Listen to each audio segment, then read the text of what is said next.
in a small town on the outskirts of Backland. After changing into clean and dry clothes, Klein placed the wet bills on the surface of the table, one by one, waiting for them to dry naturally in the warm room. During this process, he moved very carefully and very gently. Even his sneezing and coughing, which were brought by the fever, had been forcefully suppressed. To make sure there were no mistakes, he didn't dry them by controlling a flame. Having done all this, he walked to the corner of the hotel room, where there was a full-length mirror. Klein's black hair was neatly combed in the mirror. He had a pair of dark brown eyes, and his face was thin and angular. He had gold-rimmed glasses on the bridge of his nose and was beardless. He looked young but also experienced.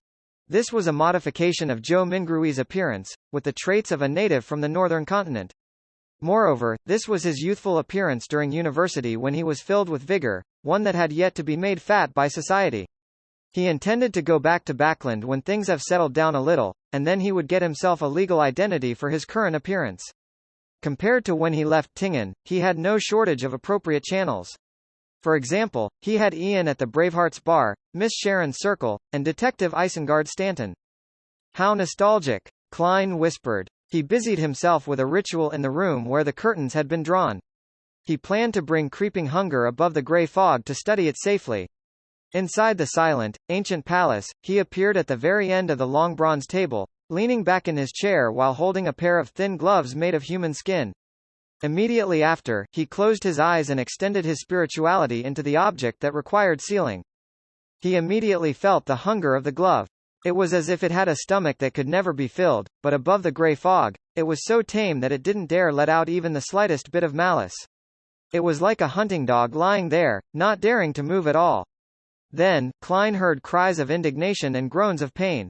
Many distorted, hideous, and grieving faces appeared in his spiritual perception, brimming with unspeakable melancholy and madness.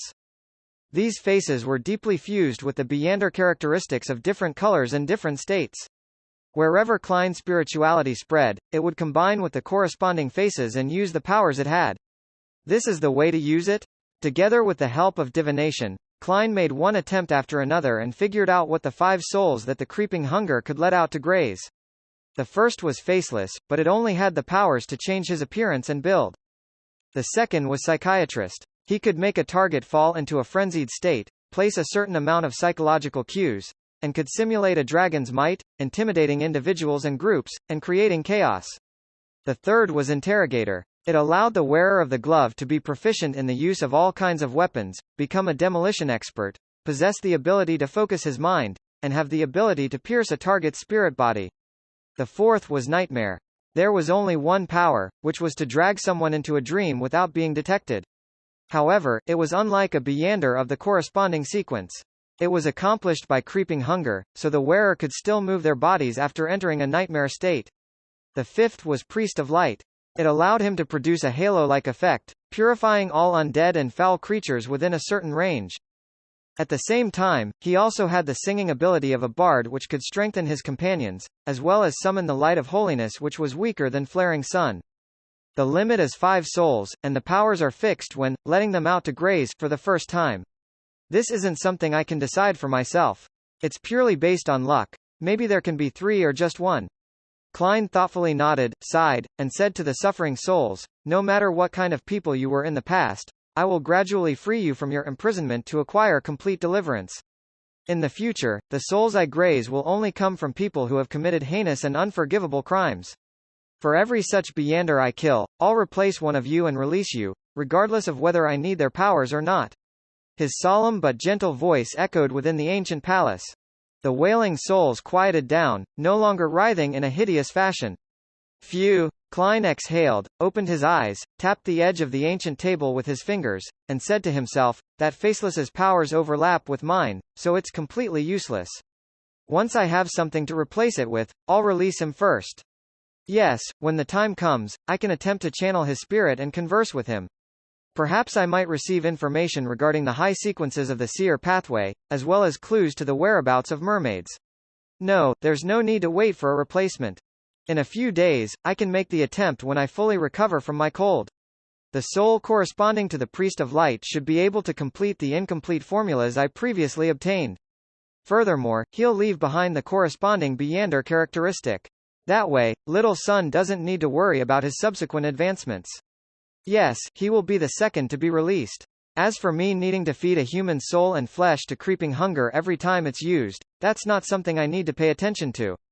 I usually wouldn't use it anyway. When using it, I'll definitely be facing a terrifying enemy. In such a battle, there's no lack of lives to cull. Even if there isn't, I can throw creeping hunger above the gray fog and not be worried about its backlash, nor do I need to be afraid of harming the innocent. The worst outcome would it becoming unusable. Putting his thoughts away, Klein tried to use the mystical item, creeping hunger, to divine the formula for the shepherd potion but ended up failing. He didn't divine the origins of creeping hunger, afraid that he would provoke an unfriendly existence. Although he wasn't afraid of endangering himself due to the gray fog's isolation and obstruction, doing so could likely damage creeping hunger. I'll consider trying that out when I no longer need it. Klein leaned forward and rested his elbows on the table. He quickly recalled the previous matters and keenly noticed a detail. After the master key was obliterated, its Beyonder characteristic didn't disappear. Instead, it became dots of light, trying hard to converge. It can be assumed that the apprentice characteristic that's formed in the end will no longer contain Mr. Door's roars. In other words, such a method can be used to rid the mental corruption inside a Beyonder characteristic. But the underlying problem is that there's no way to destroy a Beyonder characteristic which has solidified into an item under normal circumstances. Back then, I was relying on a ritual that could allow a true god to descend. It needed the prerequisite of a large number of innocent lives. Also, once the all-black eye is shattered, the true creator's mental corruption that's hidden within will definitely erupt. When that happens, who can withstand it? Do it above the gray fog? As these thoughts crossed his mind, Klein remembered what could have happened at Eastborough. He hurriedly conjured a pen and paper to make the appropriate divination. After receiving the revelation, his expression sank, and slowly, he leaned back in his chair. Below him, the endless gray fog floated in silence in a seemingly eternal unchanging fashion. Audrey stood by the window, looking at the fog mixed with pale yellow and iron-black colors rapidly disperse. When she saw the heavy rain that was incompatible with winter, her heart felt more at ease. After an unknown period of time, she and Susie waited for Earl Hall's eventual return home. "Father, how is it?" Audrey asked with concern. Earl Hall smiled warmly as he handed his coat and hat to an attendant. "It's resolved, but the exact details are still unclear. My little princess, you've really helped me greatly this time. You deserve a ton of medals." That's good, that's good. Thanks to Mr. Fool's reminder, thanks to the risky investigation of his adorer. Our tarot club has once again stopped the descent of an evil god and saved the world. Audrey's heart was filled with pride. Earl Hall took the towel from the maidservant's hands, wiped his face, and sighed. However, this time, there were still some serious casualties. To think that Backland's smog could become so deadly. Although the statistics haven't been tabulated, I estimate that more than 10,000 people died in Eastborough, the dock area, and the factory district. Furthermore, the plague is still spreading, so please try not to leave the house for the time being. More than 10,000 people? That was a statistic Audrey could understand but couldn't imagine. Only on the anniversary of the kingdom's founding and during the parade, would she be able to see tens of thousands of people gathered together. However, this didn't stop her heart from feeling heavy as her mood suddenly turned gloomy. Daisy stood outside her apartment, watching the doctors and nurses in white coats and masks enter and carry out the bodies. She had long known the outcome. Her expression was numb and her eyes vacant. She subconsciously moved closer to the door. At this moment, the police officer in charge of the cordon stopped her. "Don't go over. Do you want to be infected with the plague?" Daisy stood there as she watched the two bodies being carried out. She saw her mother, Liv, hugging her sister, Freya, tightly. They were carried to a cargo carriage that was wrapped in black cloth and temporarily requisitioned. She then watched as they disappeared in front of her eyes as a white cloth covered them. The carriage slowly moved towards the other end of the street. At that moment, Daisy seemed to wake up from a dream. She turned around and ran at full speed, chasing after the carriage. The ground was abnormally muddy after the rain. She fell and got up several times, leaving her body covered in dirt. However, she was still unable to catch up with the carriage and could only watch it disappear around the corner. Daisy slowed her pace, her body swaying slightly as her expression turned abnormally vacant. She held onto the trees by the street and stared at the place where the carriage had left. Suddenly, her entire body went limp, and she started weeping. "Mother, Freya?" The voice was soft, low, sharp, weak, and lingered. At this moment, in East Borough, the dock area, and the factory district, tens of thousands of people were similarly crying out in grief. Empress Borough, Sodella Palace. Wearing a crown above his resolute face and thin mustache, George III sat on the throne. He stared at the Earl Palatine in front of him without saying a word. "Your Majesty, the people from the three churches are waiting outside for your explanation," the Earl Palatine asked as sweat dripped down his forehead. Explanation? Prince Adesic was seduced by a demoness, causing him to collude with a cult and attempt to rebel. That is the explanation. His schemes were exposed, and he has already committed suicide. What other explanations do they need? George III suddenly flew into a rage. He took a deep breath and regained his usual solemnity. "You tell them that anyone who obtains the corresponding aristocratic title via any means can get a seat in the House of Lords. The property restrictions needed for elections will be relaxed, and the invalid constituencies will be removed. This is to appease the factory owners and bankers." Similarly, the National Atmospheric Pollution Council will immediately make their final statement. The relevant bill will soon be passed, and the minimum safeguards and working hours will appear in the form of a law. The poor law shall be reformed in accordance with their requests. The three churches are permitted to send their personnel into the military. Your Majesty, the Earl Palatine was startled. Such a concession was beyond his imagination, especially the last one. George III flared up again. "Tell them this. Since they want a new order, I will give them a new order." "Yes, Your Majesty." The Earl Palatine didn't dare say anything further and left the palace. George III sat there, unmoving for a long time as though he was a stone statue. After an unknown period of time, his expression suddenly turned gentle. Morning of the 31st of December, at the Harvest Church south of the bridge. Emlyn White stood in a kitchen wearing his priest robes, occasionally tossing different herbs into a large iron pot and stirring them to a certain extent. After all the pre-prepared ingredients were tossed in, he waited patiently for another 10 minutes. Then, he scooped up the ink-black liquid with a metal ladle and poured it into a glass cup and glass bottle beside him. 48, 49, 50. Emlyn glanced at the empty pot and counted the medicine he had brewed. After confirming the quantity, he picked up a large tray and brought the bottles of dark green liquid to the hall. In the hall, more than half of the pews had been removed, and the floor was covered with tattered blankets. Lying within them were victims of the plague who were either in deep sleep or groaning in pain. Emlyn and Father Yutravsky worked together, each carrying some of the medicine, distributing it from two ends. The first person in the queue was a middle-aged man with a sallow complexion. He hurriedly propped himself up halfway, received the medicine, and drank it. He handed back the bottle and said to Emlyn in gratitude, "Father White, thank you very much. I feel much better and have some strength again." Emlyn lifted his chin and replied disdainfully, "This is only an extremely trivial matter that isn't worth being grateful for. All of you are truly ignorant." With that, he sped up the distribution of the potions.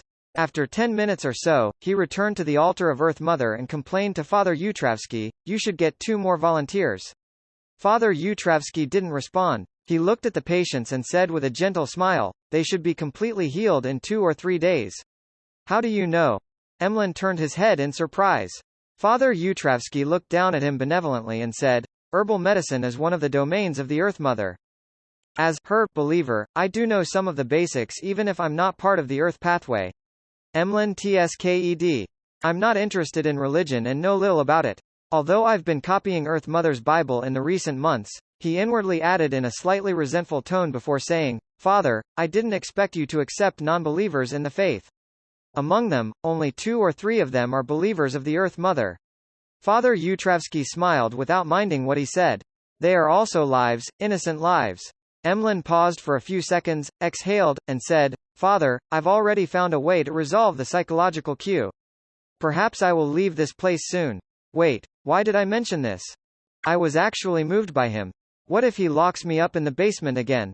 Emlyn suddenly turned nervous. Father Yutravsky's expression remained unchanged as he looked down and said to Emlyn, "Actually, you didn't need to seek out solutions.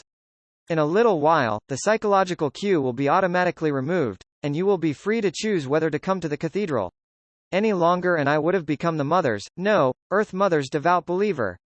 Emlyn blurted out. Father Yutravsky raised an eyebrow and said, feeling somewhat surprised, "I didn't compel you to change your faith." The psychological cue I left in you was for you to return to the cathedral every day, hoping that you would be able to fully appreciate the value of life and the joy of a harvest. The only effect of the psychological cue was to make me return to the cathedral? Emlyn's expression instantly froze. Father Yutravsky nodded frankly. Yes. Quote. Emlyn's mouth gaped as he slowly and mechanically turned his head to look back at the altar, looking at the Earth Mother's sacred emblem of life, as if he had become a puppet that very instant.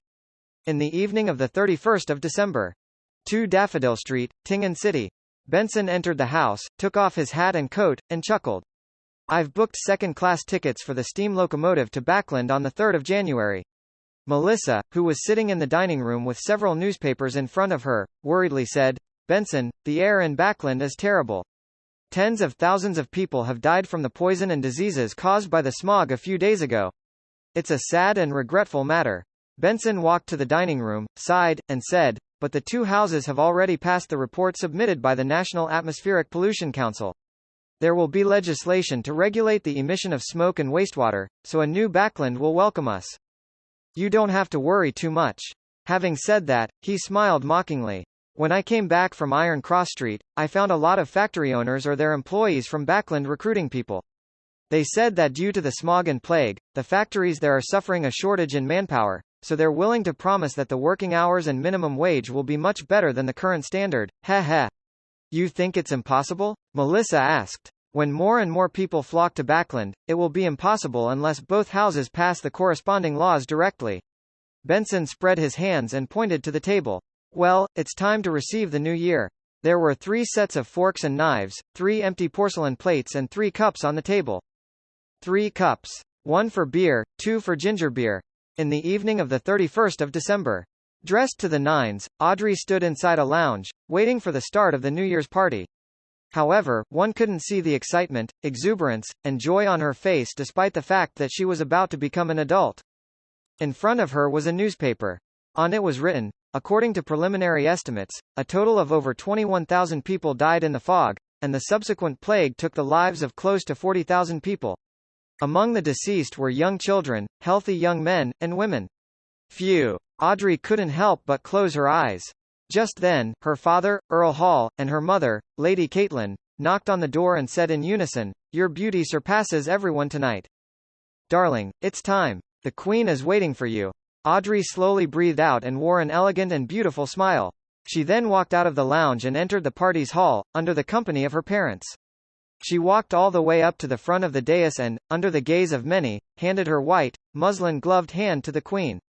The Queen led her to the edge of the dais as they faced all the guests.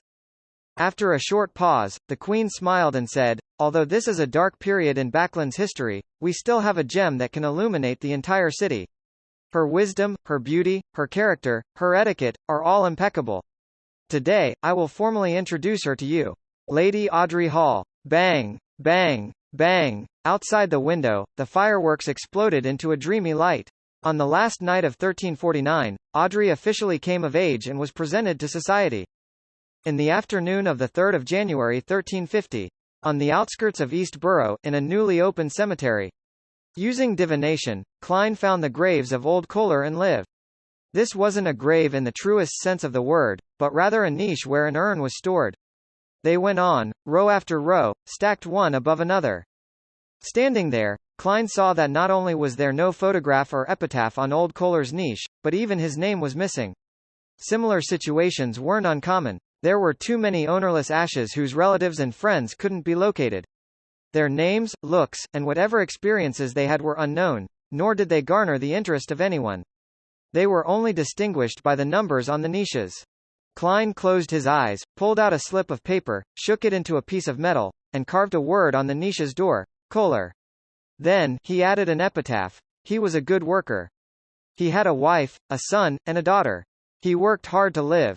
He withdrew his wrist, and with a shake of his wrist, the black-haired, brown-eyed, and emaciated Klein let the paper burn in his hands, as if it was a memorial service to all the souls residing in the area.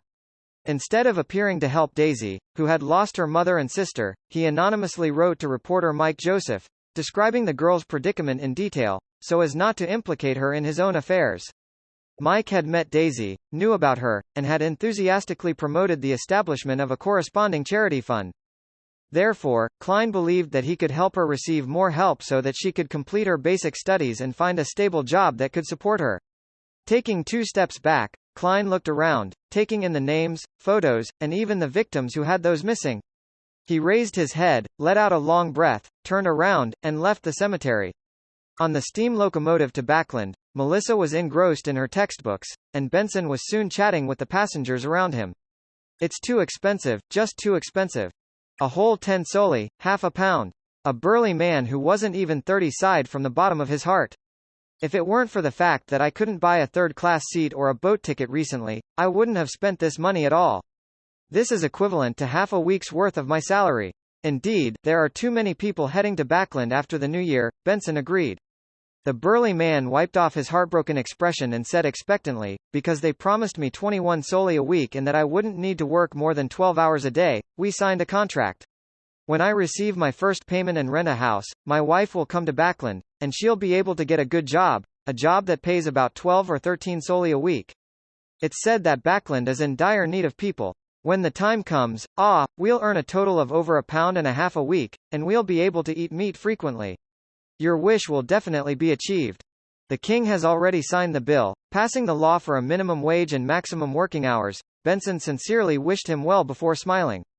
This is the land of hope. Woo! The steam locomotive brought countless hopeful people to Backland. The sky was still bright, and the fog in the air had thinned a lot. The gas lamps on the platform were no longer lit that early. Experienced, Benson protected his sister and wallet before leaving the station with their suitcases while following the crowd. Suddenly, they simultaneously felt a gaze sweep past them. Tracing the gaze, Benson and Melissa saw a young gentleman with neat black hair and dark brown eyes. The gentleman with the gold-rimmed glasses pressed his hat and looked past them into the distance. Benson and Melissa also looked away and cast their gaze to the smoky pillars in the garden in the middle of the street as they looked forward to seeing the underground transportation system in Backland. Carrying his suitcase with an expressionless look, Klein walked past them with his body kept straight. He entered the departure station, facing the mass of people pouring into the land of hope, people filled with wonderful hopes in their hearts. It was the best of times, it was the worst of times. End of the second volume, Faceless. The sky was dark outside the window, but it wasn't the dark fog which Klein was used to. The sea waves rolled in, blowing away all the smog and making the clouds line up in various shapes, reflecting the reddish-gold sunlight.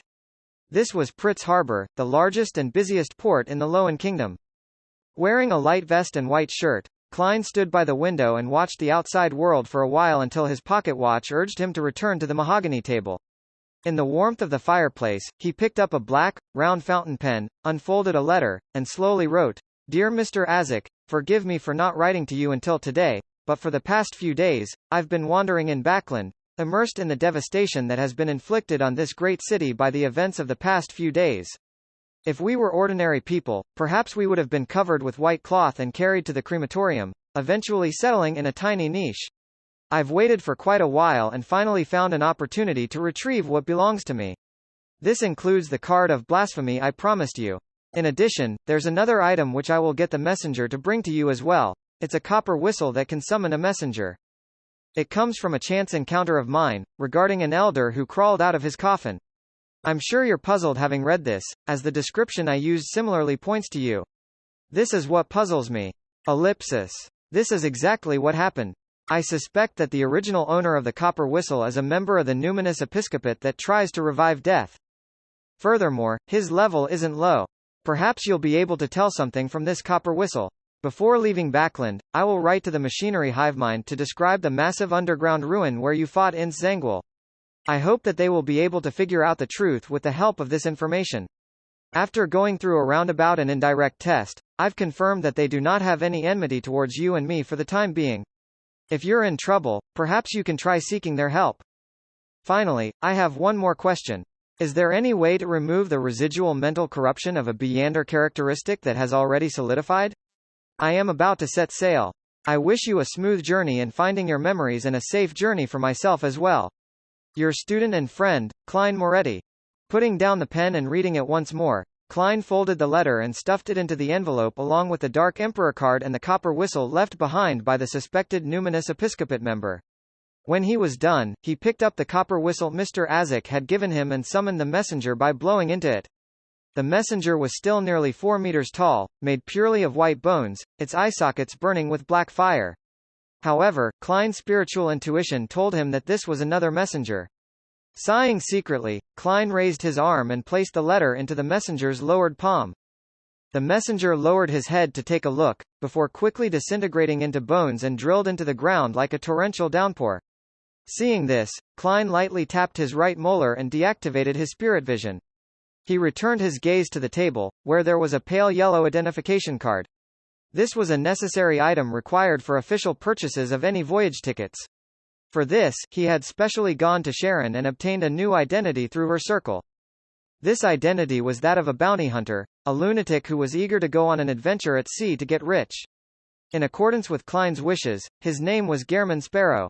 A hunter of evil, Klein whispered, putting away a series of documents for his new identity. Shortly after, he drew the curtains, took 4 steps counterclockwise, and went above the fog. There was still some time before the tarot gathering, so Klein quickly retrieved Creeping Hunger and wore it on his hand. Closing his eyes, he tried to sense each and every twisted, illusory soul. He attempted to release the faceless. In the real world, Creeping Hunger would happily consume this gift and spit out the corresponding Beyonder characteristic, but above the fog, it didn't dare to act rashly. It allowed the soul of the faceless to leave the glove and appear to the side of the long bronze table. It was a middle-aged man with a blurry face. His twisted and painful feelings seemed to dissipate quite a bit. With difficulty, he bowed at Klein, who was leaning back in his chair. His figure gradually turned dim, almost plummeting beneath the gray fog at any moment. In the majestic palace, Klein could directly communicate, without any additional rituals prepared. Thus, he extended his spirituality and stabilized the man before saying in a low voice, "Do you know where there are live mermaids?" The man answered in an adrift manner, "Apart from those kept by the Church of the Evernight Goddess, they can only be found by sailing from the Gargaz archipelago towards the Sonia Sea for at least a week. That was my destination, so he's also a faceless seeking to advance. In order to seek out mermaids, he had taken the risk to go out to sea. However, he somehow died at the hands of Rear Admiral Hurricane Kilongos in the end." "The Church of the Goddess rears quite a number of mermaids?" Klein suddenly asked in realization. "Which organization did you belong to? Or should I say, where did your potion formula come from?"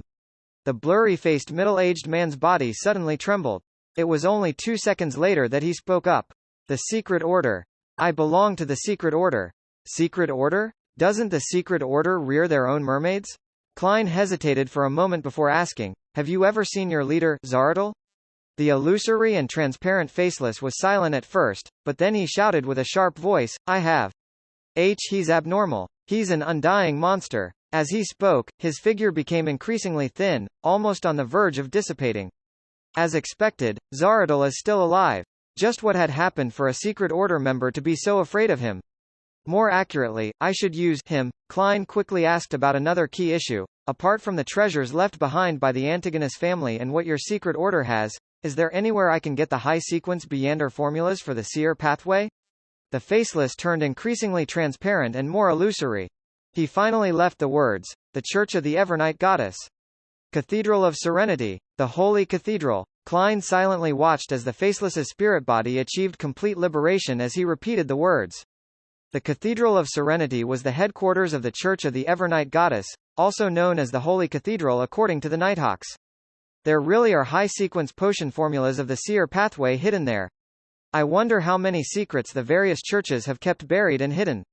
Sighing, Klein let the dark green glue-like substance, that had formed on the surface of his glove, slide onto the surface of the long bronze table. The faceless Beyonder characteristic eventually formed a jelly-like translucent object. In the dark green background, from time to time, there were different faces emerging, like shadows hidden behind dark curtains. Klein took a few looks before nodding indiscernibly. He muttered to himself, "I'll use the world later to get Mr. Hanged Man to sell this Beyonder characteristic either to artisans or Beyonders who need it."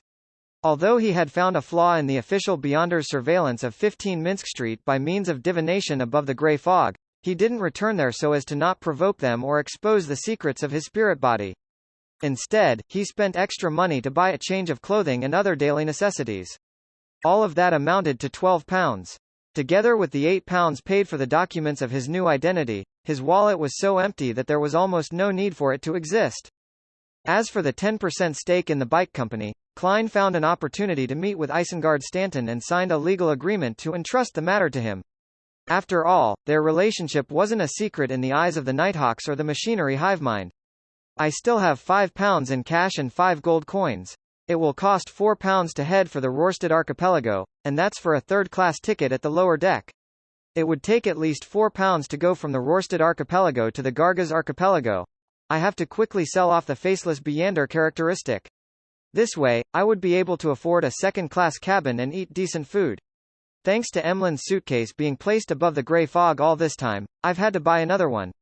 Klein silently went through his financial situation, feeling as if he had returned to the time when he had just transmigrated, relying on the salary of the Nighthawks before he could even buy a suit. A Sequence 6 Beyander characteristic varies between £3,000 to £4,000.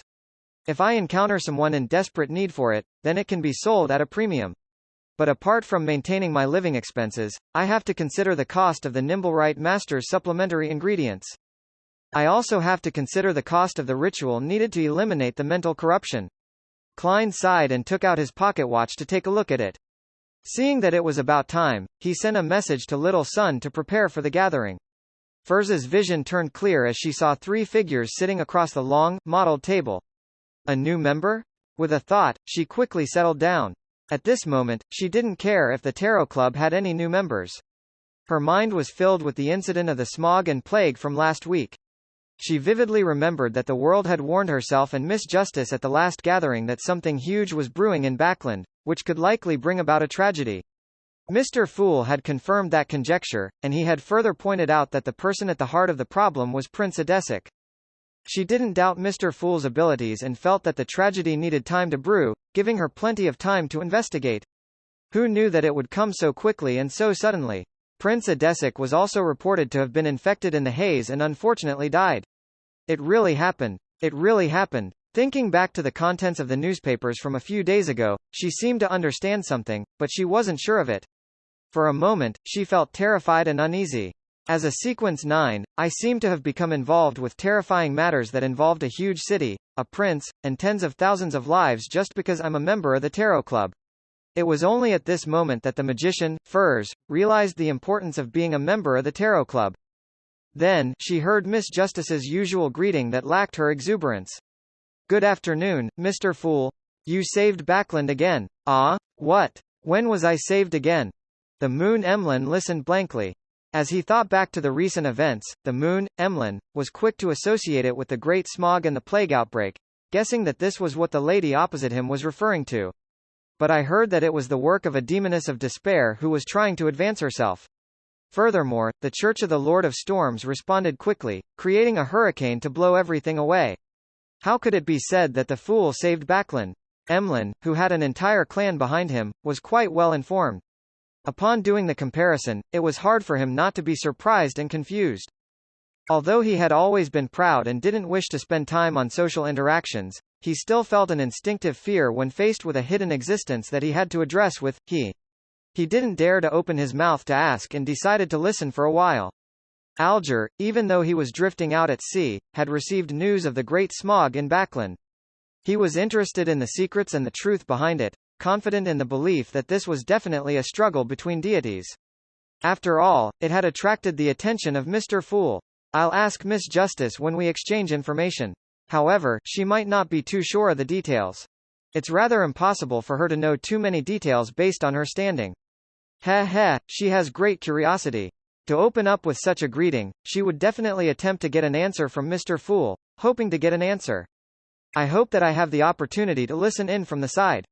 With this in mind, Alger turned his head to look at the sun. Seeing how he wasn't anxious but calm and reserved, he knew that the City of Silver's exploratory team had already broken out from the fate of repeating their lives. Similarly, Audrey, who had figured out that the operation was successful from reading Little Sun's reaction, heaved a secret sigh of relief. She prepared herself to understand what had happened later in detail. After a solemn bow towards Mr. Fool, she thanked the seemingly unkind Tarot Club member, the World, for his advance warning.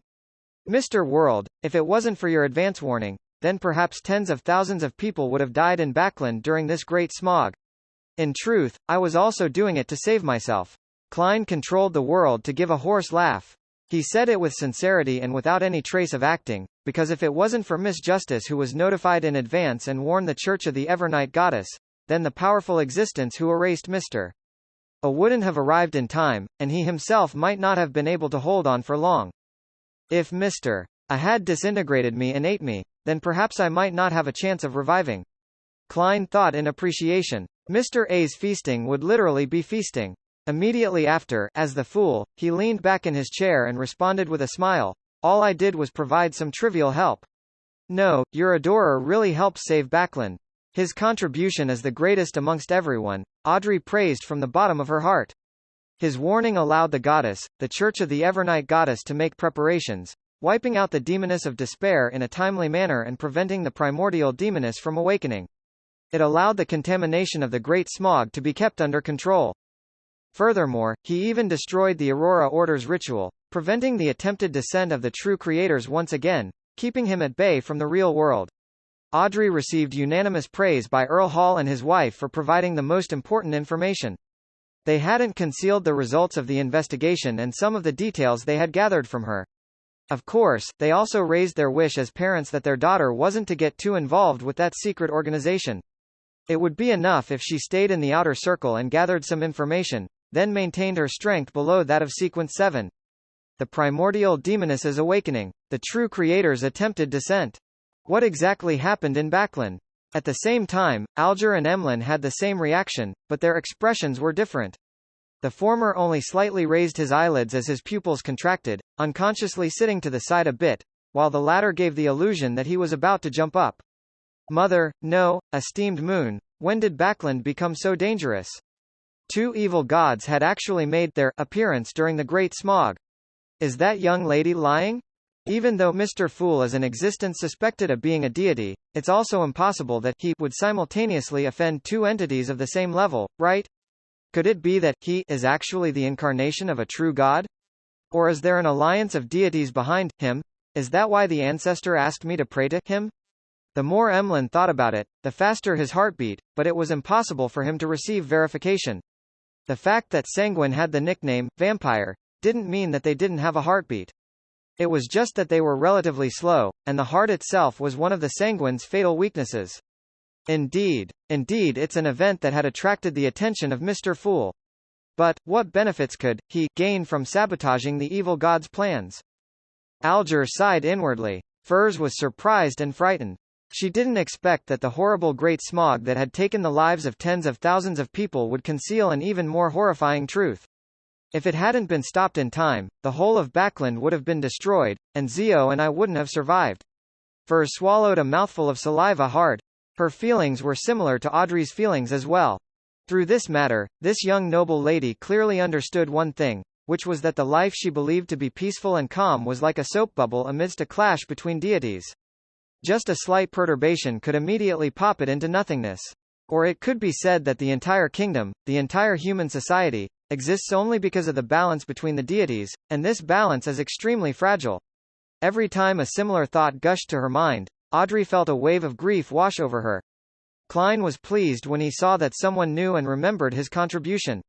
He smiled and said, "Unfortunately, he has to stay away from Backlund as a result." Mr. Fool's adorer has to temporarily leave Backlund? Audrey stood up again and sincerely bowed. "Please convey my gratitude to him." Klein maintained his image without giving a reply other than nodding his head. At this moment, Audrey added, "I'm very sorry, as the three churches and the military are cleaning up Backlund, I was unable to get the follow-up pages to Russell's diary. Please wait one more week." "Sure," Klein said in a flat tone. Hearing their conversation, Furs was startled as she hurriedly looked to the end of the long bronze table and said, "Dear Mr. Fool, I received 3 pages of Russell's diary." "Not bad. More members mean more channels, and many things snowball quickly." Klein gently nodded. "Very good. Russell's diary?" Emlyn felt as if he had heard something extraordinary again. Under his puzzled gaze, Furs conjured 3 pages of the diary and passed them on to Mr. Fool. Only then did Klein remember that he had missed introducing a particular vampire. Smiling, he introduced, "This is a new member, Mr. Moon. This gathering is called the Tarot Club. They are, Mr. Moon, I thought it would be a lady who would choose the moon." Audrey greeted politely while her thoughts scattered. Similarly, Emlyn wondered whether the members such as the Hanged Man and Justice were humans or transcendent creatures, which pathways they were from, at which sequences, from which organizations, or if they were friendly to the Sanguine. Klein didn't care about them sizing each other up as he cast his gaze to the diary entries in his hands. The 11th of February. Today, I found out about a secret of the Sauron family. Ha ha ha, I'm going to die from laughter.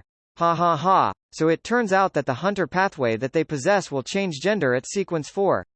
Men wouldn't change, but women will change into men. It's no wonder that none of the high sequence beyonders of the Sauron family that I'm aware of are female. The iron-blooded knight is indeed a true man.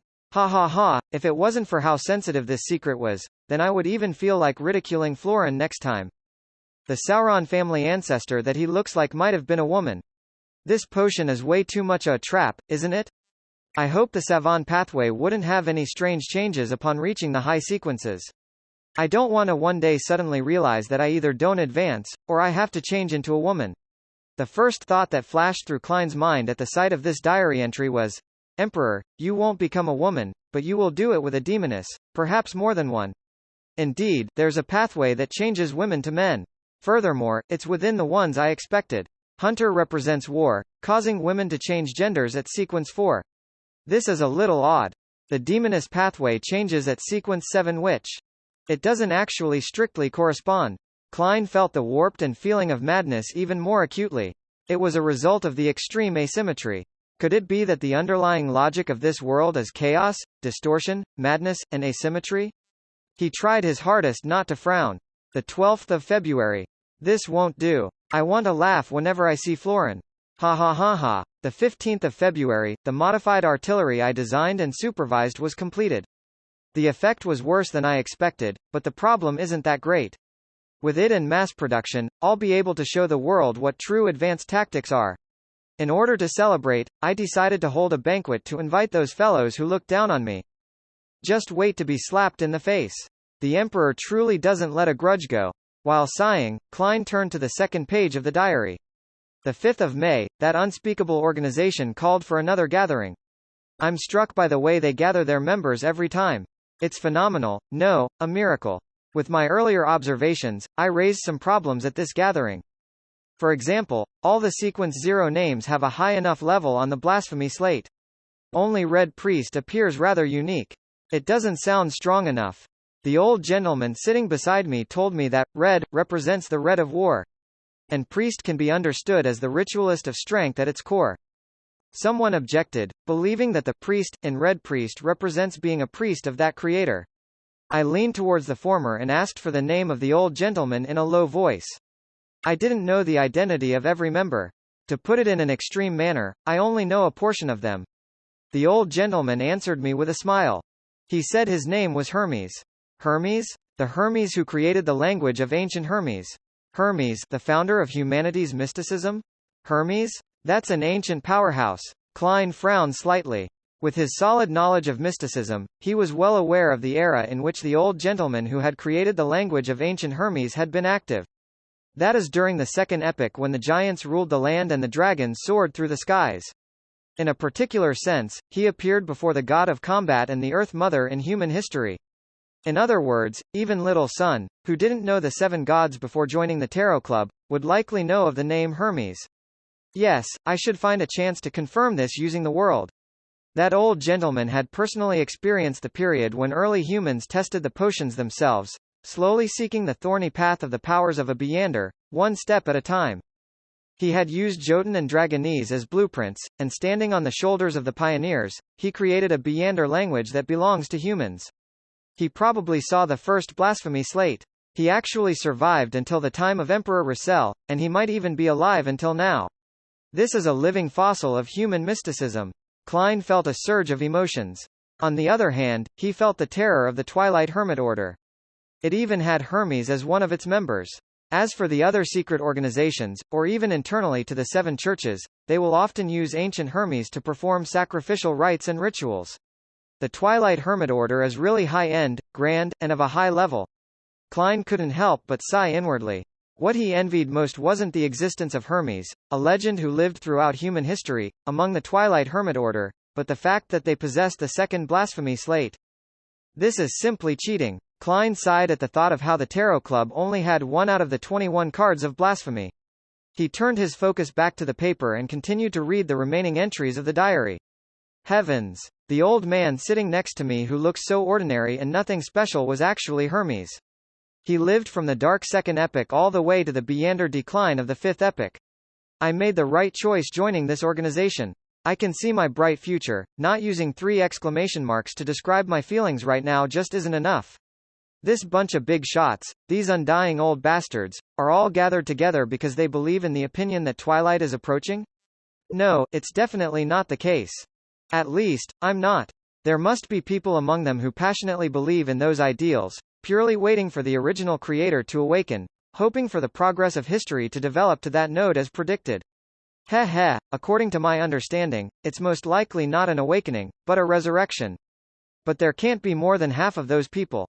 The rest are people having their own goals, either they're ambitious like me, or they're just lurking snitches.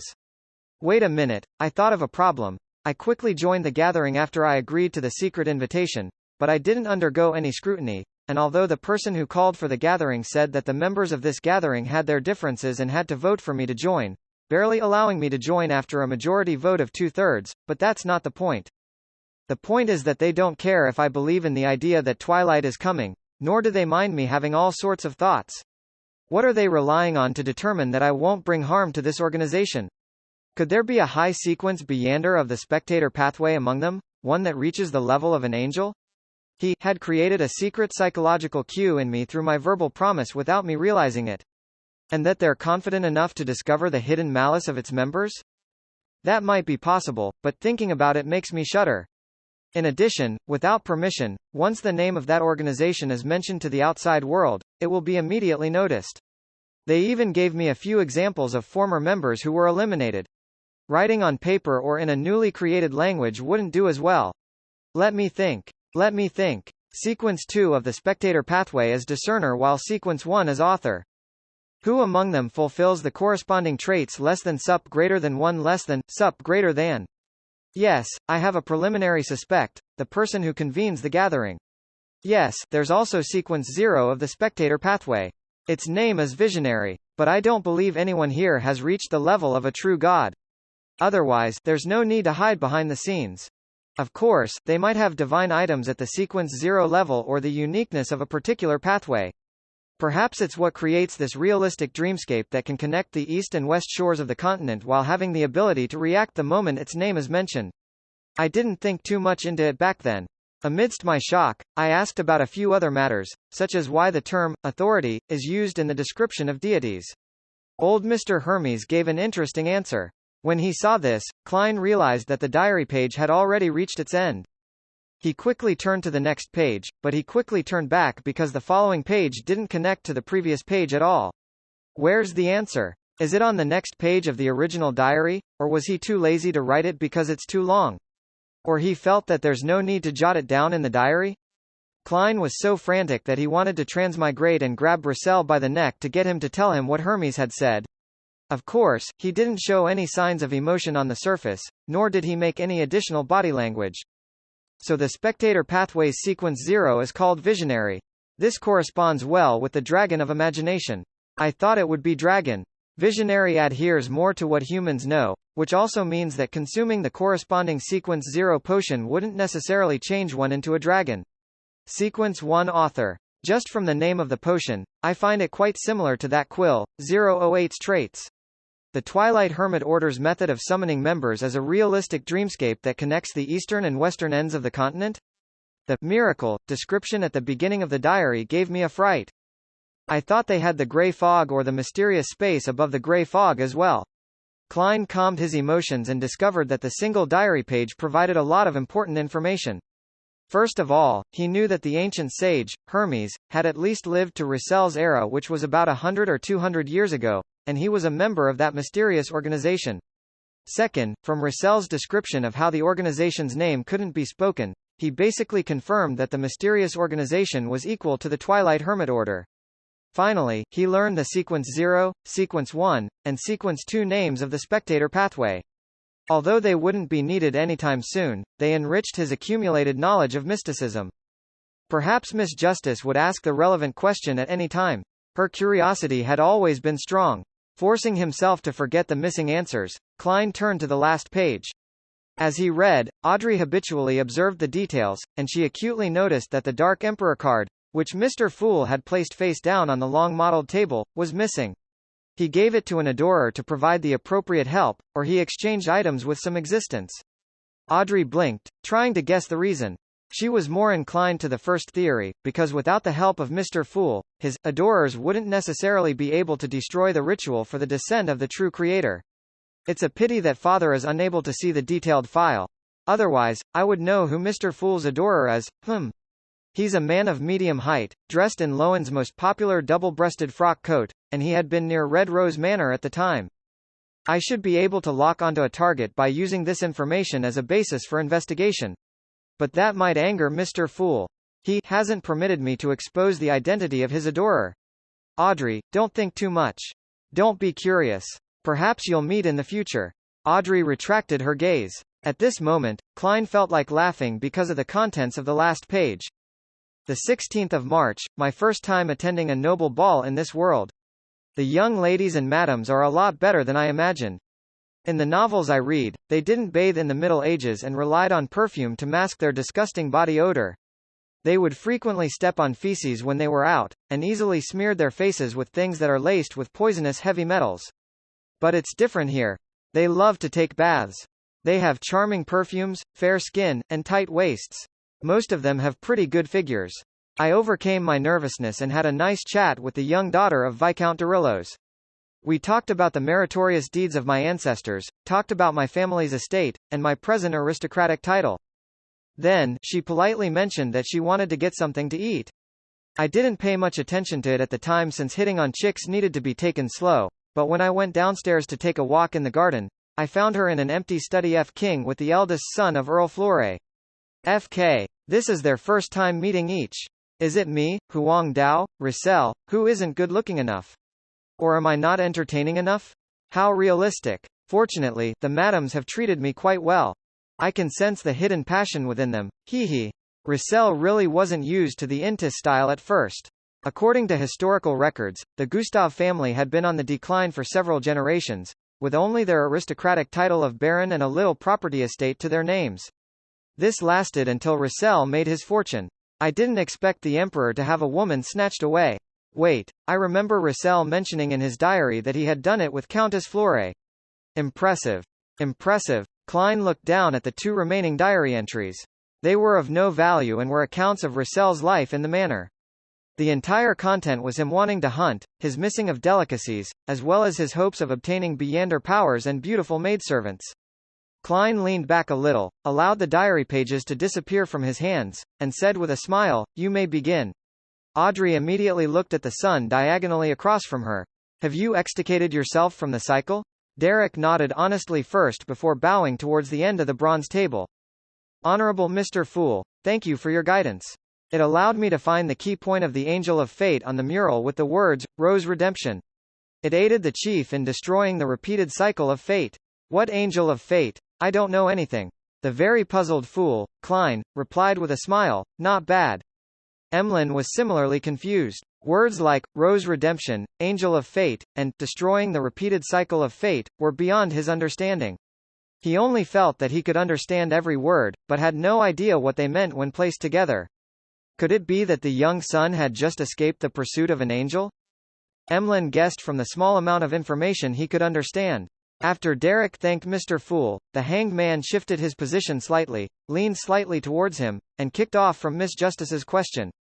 He said in a normal tone, "What was the exact sequence of events?" Derek didn't hide anything and honestly replied, "Miss Justice, Mr. Hanged Man, Miss Magician, and Mr. World, thank you for your concern, and thank you for the suggestions you previously gave me. In my sixth exploration, I tried." He described his actions and the corresponding results, highlighting the matter that the little boy, Jack, came from Enmat Harbor and the details of the Rose Redemption murals. Enmat Harbor. That strange little boy, Jack, is really from the Lowen Kingdom. In other words, the forsaken land of the gods, where the City of Silver is somehow connected to the northern and southern continents in some way. As long as one finds the right place, they'll be able to enter. Klein seemed to be listening leisurely, but he had made a judgment in his mind. Enmat Harbor was located to the east of Tingen City and was one of the most famous seaports in the central region of the Loan Kingdom. Together with Pritz Harbor to the south, they supported the resupply of more than half of Backlund's goods. The spirit medium, Mam Daly, had once settled there, and Mr. Z of the Aurora Order seems to be there as well. Klein recalled something from the past.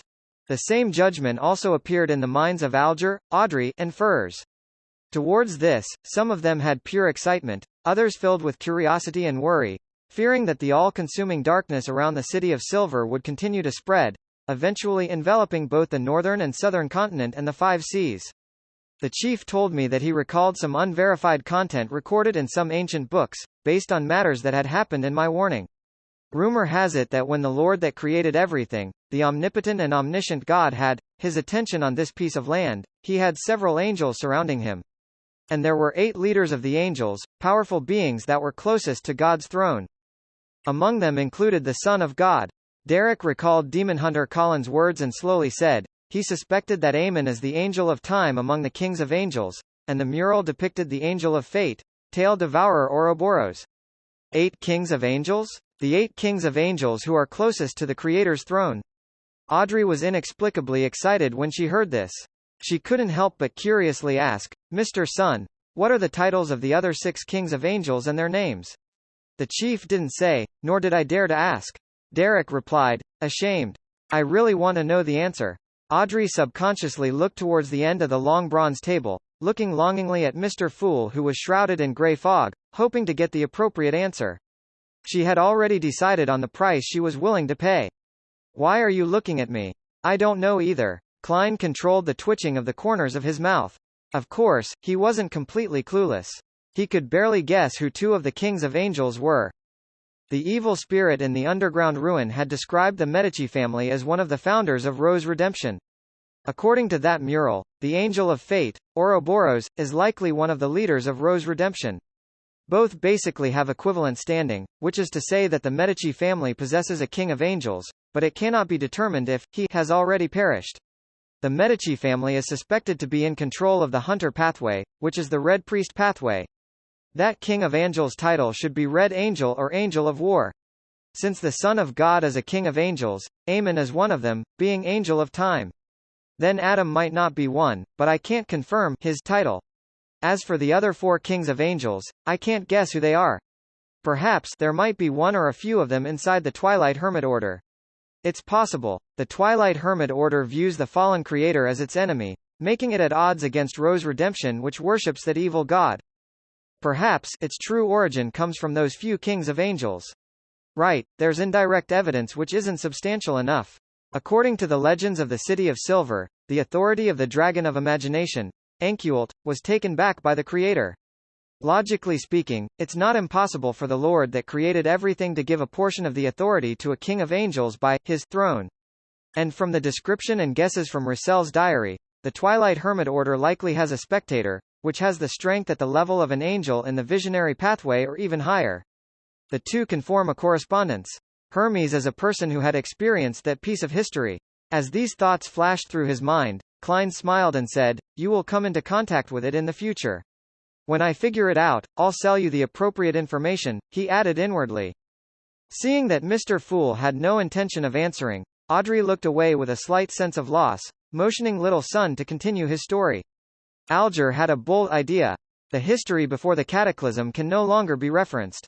At the end of the third epic and the beginning of the fourth epic, there were only the 6 orthodox gods. Together with Amen and the Tail Devourer, aren't there 8?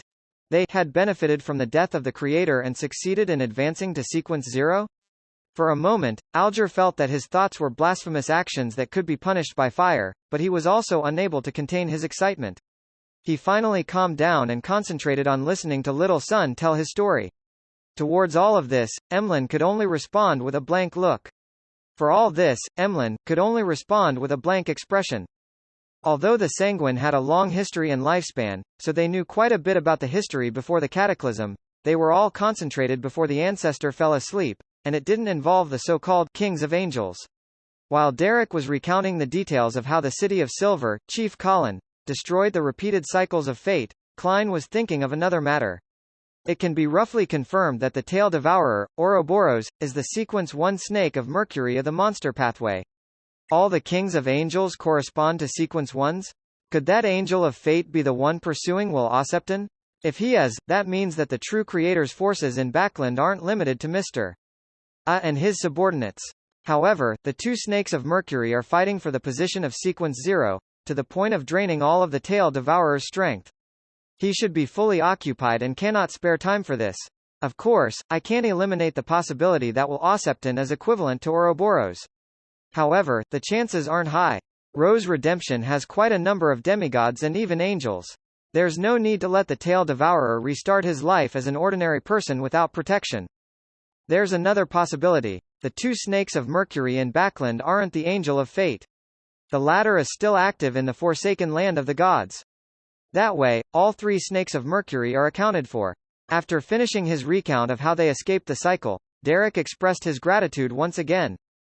As for Audrey and company, despite listening to the repeated events a second time, it still left them shivering down to their bones, filling them with curiosity and fear. This is beyond my knowledge of Beyonder powers. It's all thanks to the help Mr. Fool gave. Audrey sincerely praised the Tarot Club's master from the bottom of her heart, feeling full of confidence.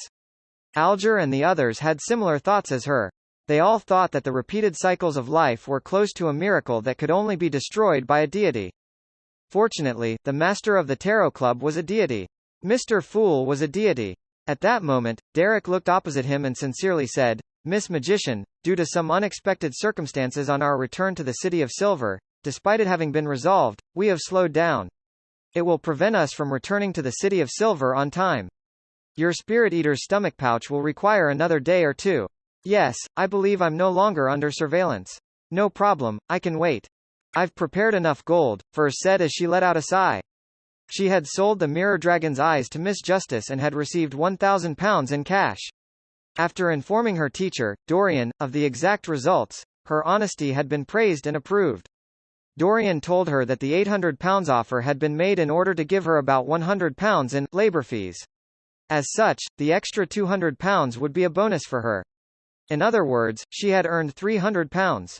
Together with her original savings, she now had a total of £650, which was enough to buy the stomach pouch of a Spirit Eater. With this, Dorian trusted her a lot and revealed a lot of information regarding ingredients. "It will take me at least 2 weeks to digest the rest of the potion.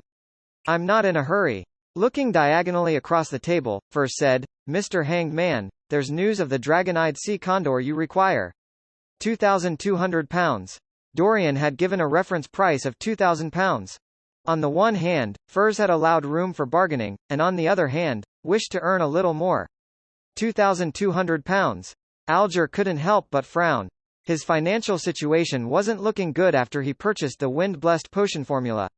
Although he still had some secret savings, they were either of use elsewhere, or he hadn't been able to find a buyer for a long time. Phew.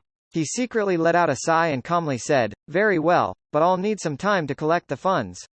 In addition, yours is too expensive. I have many channels to get cheaper ones." £1,900. That's the highest price I can accept. No, £2,000. That's the bottom line, Furs replied without hesitation. She was afraid that if she made too high an offer, then the other party would give up the deal. Alger immediately nodded. Deal. This, Furs was somewhat stunned. After listening by the side and witnessing the conclusion of a deal, Emlyn thought and eagerly asked, "Ladies and gentlemen, does anyone know how a sanguine can improve their strength without relying on the bestowment of their elders?" As soon as he finished speaking, he felt numerous gazes land on him. Sanguine? Is that the vampires of legends? Audrey's eyes sparkled as she studied Mr. Moon. And as a novelist, Furs no doubt had all sorts of beautiful or exotic fantasies of the sanguine, and her eyes were just as bright. Sanguine? Alger was taken aback at first, but he soon relaxed his brows. A vampire hiding in the darkness, covered in pus, while moving like the wind? Derek couldn't help but look sideways to size up Emlyn. Sanguine? The world was late by a second before giving a normal, necessary response. Report chapter. The moment he was being stared at, Emlyn was momentarily at a loss, vaguely aware that he had asked something he shouldn't have. Why are you looking at me like that? Can't I have a sanguine friend? Should I try to explain? No, what's wrong with being a sanguine? I'm a sanguine. There's wrong with admitting that. Us sanguine have a long history, long lives, and rich heritage. It's a lofty race. None of you are especially amazing either. What was just traded was only a sequence 6 item at best. After a few thoughts, Emlyn White raised his chin and proudly added, "Yes, I am a pure sanguine." No one asked him if he was. Mr. Moon is lacking some self-confidence, which resulted in him reacting a little excessively. Audrey read Emlyn's performance. "He's really a sanguine." Furs asked out of curiosity, "Mr. Moon, do you sanguine mimic humans and give aristocratic titles like Duke, Viscount, Earl, and Baron to label different powerhouses of different standing?" "No, it's you humans who mimicked a sanguine." Emlyn sat up straight. Long before the Cataclysm, long before the Second Epoch, our sanguine already had these aristocratic titles. Those who have yet to fully control their strength are underage sanguine, and as for me, I'm considered an adult. Going one step further, one will gain the title of Baron and the progression leads all the way to Duke. Above Duke would be positions such as Queen and Prince. Back then, you humans were still under the rule of the Giant King's court, so it's impossible for you to invent aristocratic titles.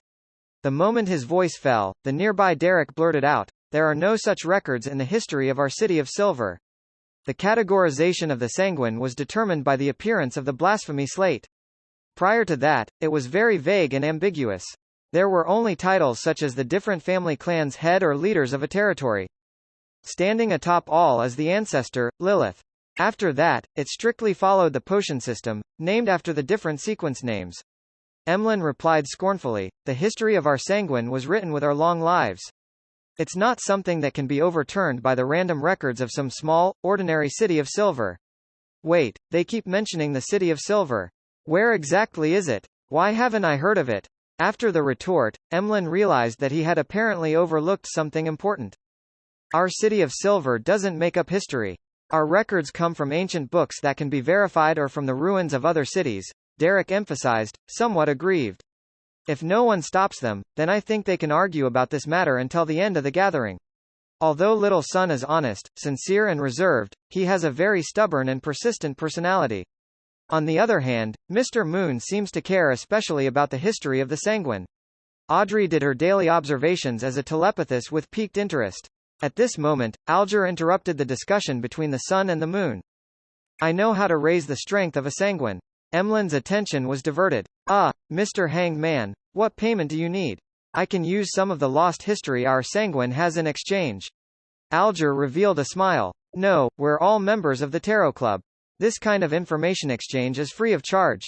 Mr. Hanged Man sure is a generous, noble man. Emlyn inwardly made a preliminary assessment. "Thank you for your goodwill." After thinking for 2 seconds, Alger said, "The sanguine can also consume potions to advance, but it has B in correspondence, the correct type. The various churches have done a certain amount of experimentation, and the results have proven that this method is feasible. However, I am unable to find out the exact details. But the main ingredient for those potions are from my kinsman." Emlyn denied such a method. The Hanged Man laughed and said, "Never deal with absolutes. For example, I have a clue about the characteristics left behind by a sanguine baron. He died in a sudden conflict and didn't have time to find his successor. As for you, you can use the potion method to receive this inheritance and prevent the power of the sanguine from being lost." This item was owned by a great pirate that Alger knew. As he didn't know what sequence the potion corresponded to, he hadn't been able to sell it. Even his newly established artisan source wasn't that interested either. Use potions to inherit an inheritance to prevent the sanguine's powers from being lost.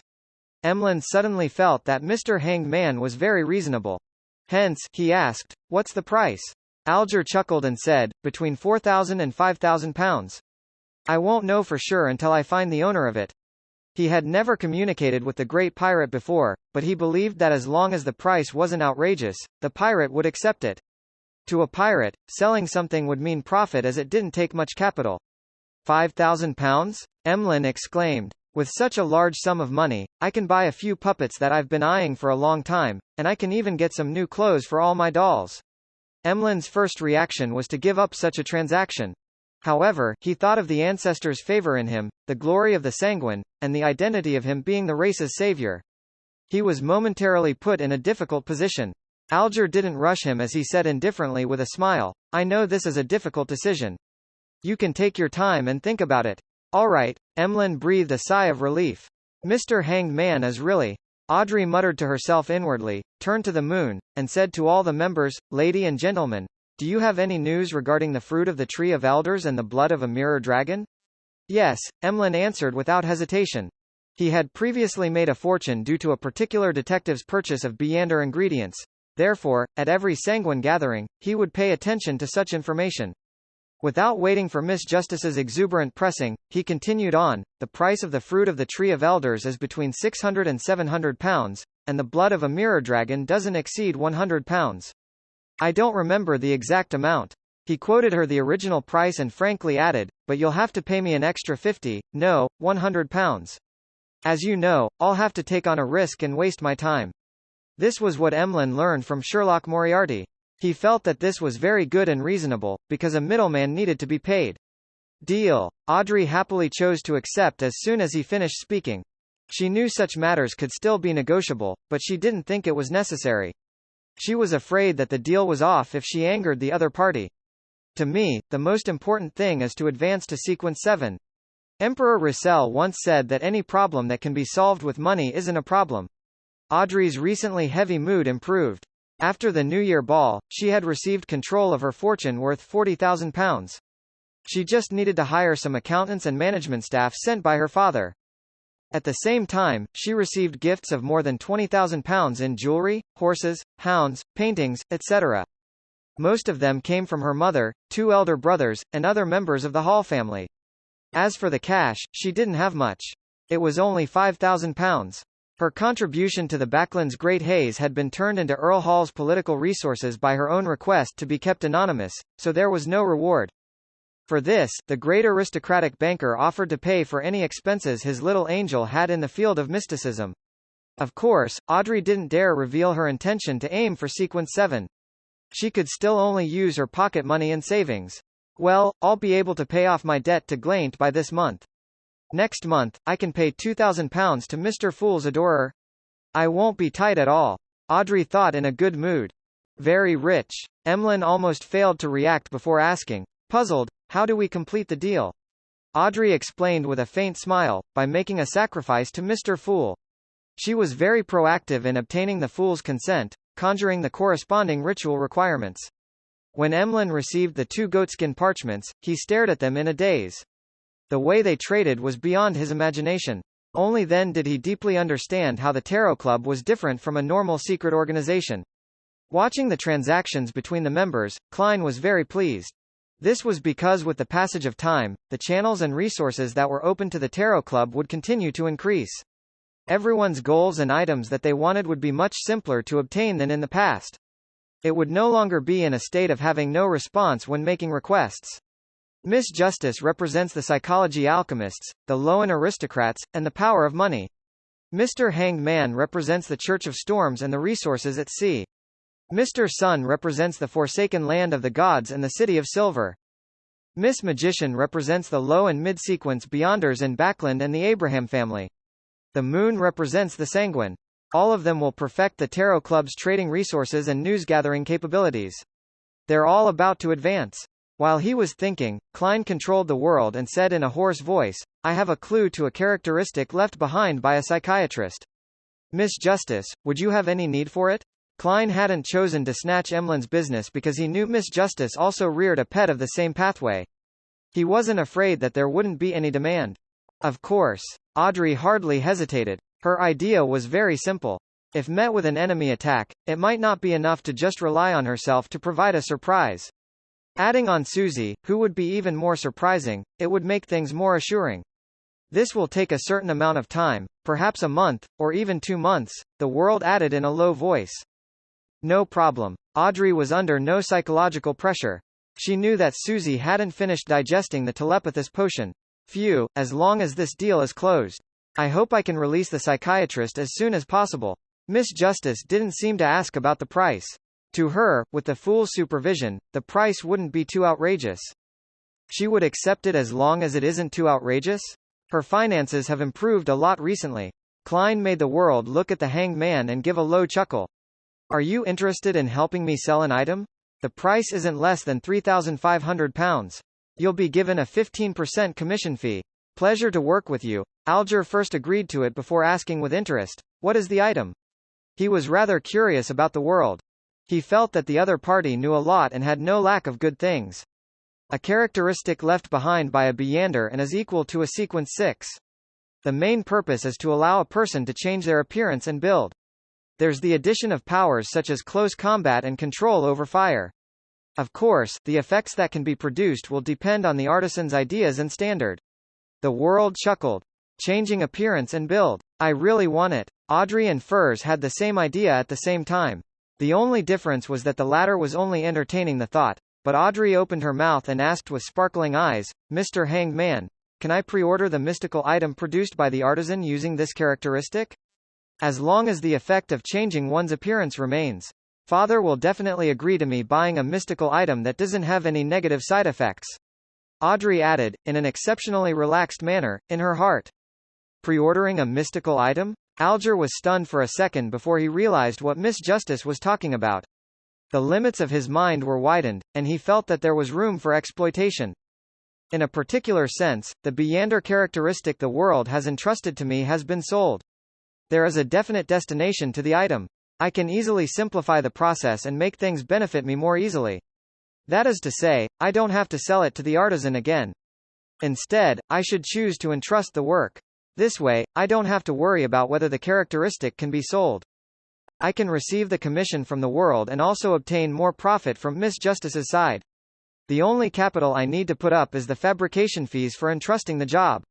Of course, I have to consider if the artisan will be willing to promise to take the risk. Many thoughts flashed through his mind as he quickly weighed the pros and cons and finally came to a decision. No problem, I'll take care of this matter. He looked at Miss Justice and felt that she was emitting a blinding light of gold.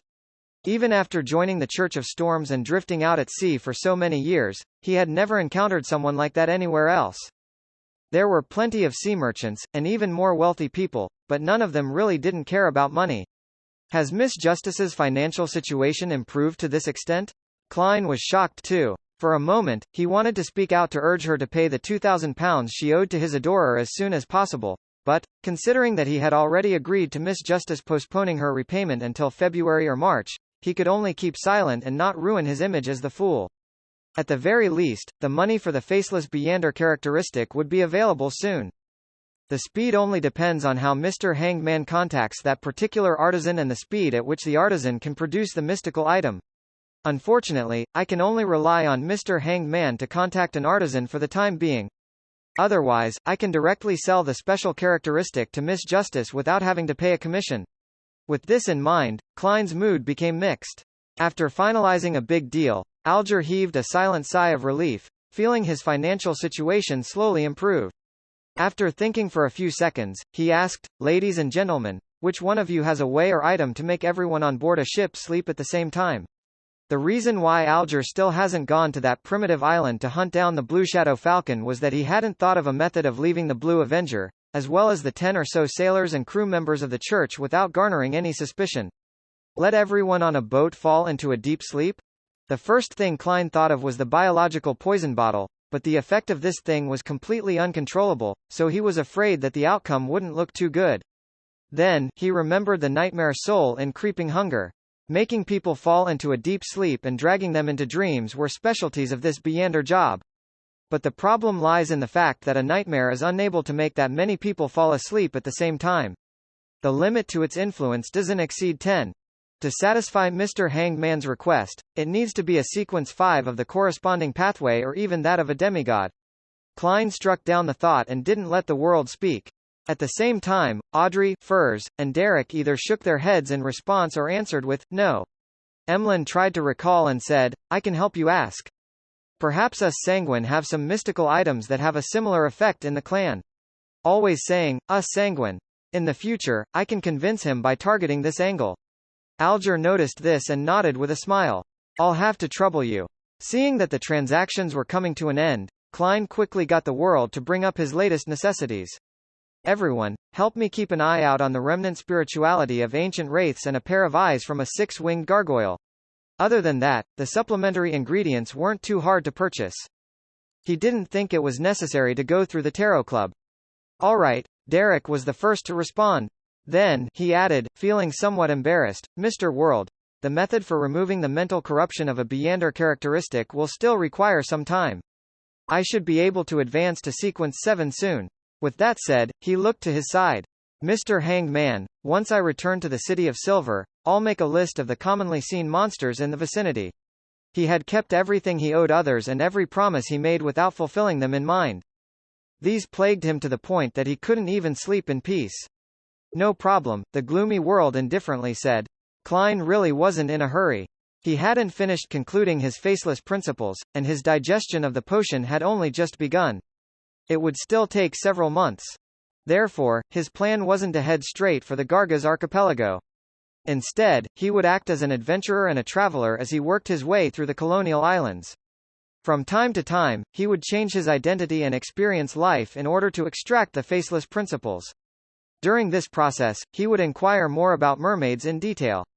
After knowing that the Church of the Goddess reared such spiritual creatures and that they possessed high-sequence potion formulas of the seer pathway, Klein kept feeling worried about traps placed against every faceless in the Gargaz archipelago who sought advancement. In other words, Klein had to spend 2 to 3 months or more time traveling and adventuring on the Sonia Sea. This long period of time was long enough for the Sun to obtain a potion formula, gather the corresponding ingredients, and ascend to the Sequence 7 Solar High Priest. With the conclusion of the transaction portion of the gathering, the Tarot Club members entered the period for free communication. Audrey didn't disappoint the Hanged Man's expectations by standing up first and raising the ends of her skirt, bowing towards the very end of the long bronze table. Honorable Mr. Fool, I would like to know the hidden truth behind Baklan's great smog. Is it purely a result of those cultists' bid to awaken the primordial demoness and to allow the true creator's descent? Why did Prince Adesic choose to cooperate with them? According to your principle of equivalent exchange that was set by you, what do I need to pay in order to obtain the relevant information? If I knew, things would have been completely resolved now. The experienced Klein maintained his relaxed posture, chuckled and said, there's no need. The root of the problem hasn't been discovered yet, but there are enough clues. I hope the members of the 3 churches aren't too stupid. The root of the problem hasn't been discovered yet? Mr. Fool has made his adorer give the churches and the military a certain amount of clues?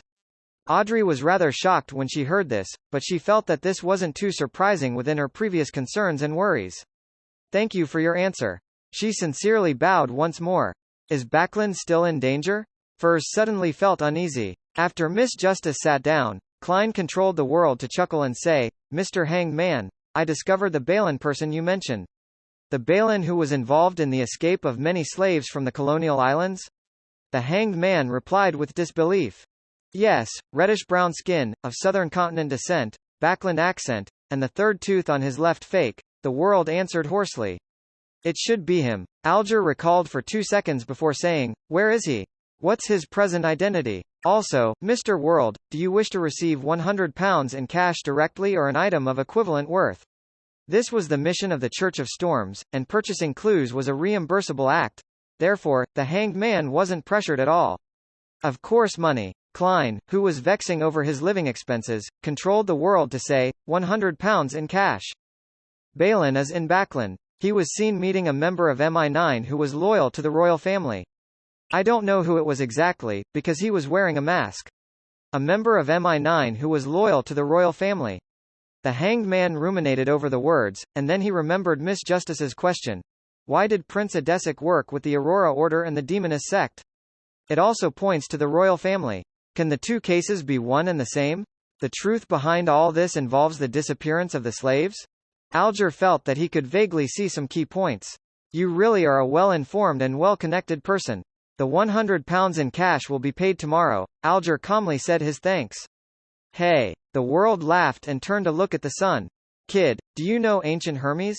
Derek didn't try to hide anything as he replied honestly, I've heard of the Hermes language, but the City of Silver doesn't have that kind of knowledge. During the Second Epoch, there was no distinction between Hermes and ancient Hermes. It was only some time during the Fourth Epoch that ancient Hermes was simplified accordingly, making it easier to be used, taught, and disseminated for daily use. However, it no longer had such a strong and direct effect on rituals. That is to say, the Hermes spoken by Little Sun is equal to ancient Hermes. There really is a person known as Hermes in the history of the City of Silver. Klein secretly nodded and said, a pity. I wanted to ask you for a favor. At this moment, Audrey remembered something from their conversation. It was something that originated from the psychology alchemists. She had intended to communicate directly, but after looking at the new member, Mr. Moon, she felt that she didn't understand him too well, so she raised her hand slightly and said, "Honorable Mr. Fool, I have something to report to you." Klein nodded slightly and isolated the senses of everyone else. "What is it?" he asked in a calm manner. Audrey said, "Honestly, I got some information from the psychology alchemists. The most important thing is that they were founded after excavating the ruins of Hermes, who was the master who created ancient Hermes." The ruins of Hermes? This old gentleman was still alive 100 or 200 years ago. Had he deliberately guided the psychology alchemists to discover the relics, or had he perished in the Roussel incident? Klein was stunned for a moment. After deliberating for a moment, he smiled and reminded her, Hermes is a member of the Twilight Hermit Order. He didn't mention that Hermes could still be alive, because it was impossible to confirm. Hermes is a member of the Twilight Hermit Order? The psychology alchemists might have something to do with this mysterious organization? Audrey was stunned before she let out a sigh of relief. Fortunately, I have the Tarot Club and Mr. Fool backing me. Otherwise, I would have no way of knowing and no way to guard against. Once again, she gratefully praised the Fool. At this point, Klein wanted to comfort Miss Justice, so that she wouldn't be too distressed and worried about the Backland incident. Maturing didn't mean that she had to give up positive moods and smiles. It wouldn't affect her ability to take things seriously and would instead help her persevere for a longer period of time. However, after consideration, in order to maintain his image as the Fool, he had to give up this advice he gained from being a former clown. He then removed the isolation barriers around the other members, waiting for the end of the exchange and for the end of this tarot gathering. After another round of conversations, Derek suddenly asked a question, "Honorable Mr. Fool, what kind of hand gesture should we use when we would like to thank you usually?" Hand gesture? Klein was momentarily stumped by Little Sun's question. It had never occurred to him to imitate the gesture of drawing a clockwise circle from the Church of the Goddess, nor the Church of Storms's prayer gesture of striking the left of one's chest with their right fist. This is probably the last bottom line of a fake god, he lampooned inwardly. Seeing Mr. Fool smile without a word as though he was waiting for her and others to make suggestions, Audrey suddenly had a lot of inspiration and came up with a new question. Her eyes sparkled as she looked around and said, "Everyone, should we design a secret gesture to indicate our identity? Our tarot club doesn't have many members at present, so there's no need to worry about us appearing at the same spot and ending up opposing each other due to various reasons. But in the future, it might be very difficult to avoid that. We need a set of unique signals, so as to identify friend from foe. I have an idea for that." Klein suddenly remembered the secret hand gestures he knew from his previous life, such as the hand in waistcoat. Just as he was about to manipulate the world to make a suggestion, the hanged man opened his mouth. "No, Miss Justice, I don't think it's a good idea. Compared to other secret organizations, our tarot club's most striking characteristic is that the members do not know each other. Even if, let me raise an extreme example. Even if one of our members are captured and interrogated, they wouldn't be able to affect the others unless there's someone who can resist Mr. Fool and enter this place directly. And that is clearly impossible. Once we have a full set of signals and passcodes, traitors can allow the opposing faction to use these means to fish us out one by one. Are you that eager to flaunt your identities as Tarot Club members?" Audrey temporarily failed to provide a rejoinder as she stammered, "But, it's reasonable to worry about the situation you mentioned, but this can be avoided through our fixed interaction every week and creating a temporary gesture ahead of time, as well as praying to Mr. Fool." In consideration that she would be providing him large amounts of gold, Alger's tone gradually turned pleasant. Audrey replied with some understanding, "The simplest example is that at the tarot gathering on Monday, we'll first understand if there's a possibility of us bumping into another member, to the point of entering a conflict. Hence, we'll design a set of temporary gestures to identify ourselves. After the matter is over, we would immediately abandon that gesture. If there's any sudden situation and we're unable to communicate in time, or if there's some suspicion, we can seek an opportunity to pray to Mr. Fool to confirm if another member is participating in the same event?" Something like that. Alger let out a silent breath. At that moment, Derek suddenly said in enlightenment, "Sorry, I asked a foolish question. Mr. Fool never mentioned any gestures to thank him, because he was worried about us exposing ourselves." He immediately looked to the end of the long bronze table. "Your wish steers our path. I just thought of a special hand gesture." Klein chuckled and replied, That's right. He cast his gaze towards the other members and said in a composed manner, "Let us end today's gathering here." By your will. All the members apart from the moon stood up at the same time. Emlyn froze for a second before standing up in a flurry, mimicking the bows of the other members. A deep red light immediately appeared in front of his eyes, and he felt his body plummet slightly. Soon after, his vision returned to normal and he saw dolls of various sizes in his room. Phew, only until this moment did Emlyn White completely calm down as he recalled his first tarot gathering. Apart from Mr. Fool, the other members don't seem too powerful. Could they be like me, chosen for various reasons? I have the ancestor backing me, so who's backing them? What a joke. I originally imagined the sun to be a demigod who just escaped the pursuit of an angel. It turned out that he's only a sequence 8 and seeking to advance to sequence 7. A child who doesn't know manners definitely isn't an adult yet. However, the City of Silver that he mentioned and the experiences that he had undergone are very strange. I have to find an opportunity to ask Lord Nibs. No, I have to first ask Cosme, as well as my parents. I'll see if they know anything about the City of Silver. Humph. How dare the history books of the City of Silver tamper with the feats of us sanguine. Miss Justice is from Backland. She's very, very rich. Is she the daughter of some rich banker or the daughter of some noble? Perhaps she's a banker or noble herself. Miss Magician looked at me very strangely. She must admire the lofty sanguine. She doesn't speak much and didn't divulge much about herself. Yes, she's a quiet girl. Mr. Hanged Man is a mature gentleman. He knows a lot and has a sublime character. He's willing to answer questions from new members and is willing to provide the corresponding help and information. It can be said that he's very popular. The sun and the world are both willing to ask him questions and seek his help. The world is quite an unlikable person. When he speaks, it's like there's phlegm in his throat that he can't spit out. I would disdain even drinking such a person's blood. It has a dirty taste. He's very introverted and is good at hiding his emotions. Furthermore, he easily produced a sequence 6 Beyander characteristic and promised to provide a psychiatrist Beyander characteristic in 2 months. Very impressive. As the details flashed through his mind, Emlyn discovered that the Tarot Club was simple, but also not very simple. Furthermore, Mr. Fool didn't interfere much with the development of the gathering. He seems to only be interested in the so-called Russell's diary. But he is willing to offer convenient services on the level of miracles to his members. At this thought, Emlyn couldn't help but feel a little proud of his identity as the moon. Surveying the room of dolls, he recalled his own problem. A relic worth 4,000 to 5,000 pounds. A chance to become a baron in a short period of time. This is really putting me in a difficult position. At this moment, although Emlyn hadn't made his final decision yet, he felt the room grow darker, as though he were shouldering a heavy debt. In the ancient palace above the fog, Klein pressed his thumb and middle finger of his right hand to one temple and gently rubbed it.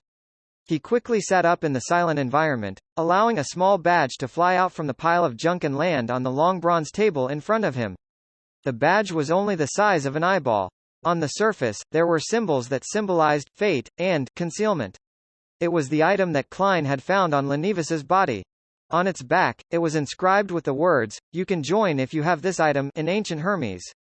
It also provided the corresponding information for the gathering, January 4, 1350, 8 p.m. in Bobber Valley. The question Klein needed to consider now was whether he should take the badge to the Bobber Valley tomorrow night to try his luck.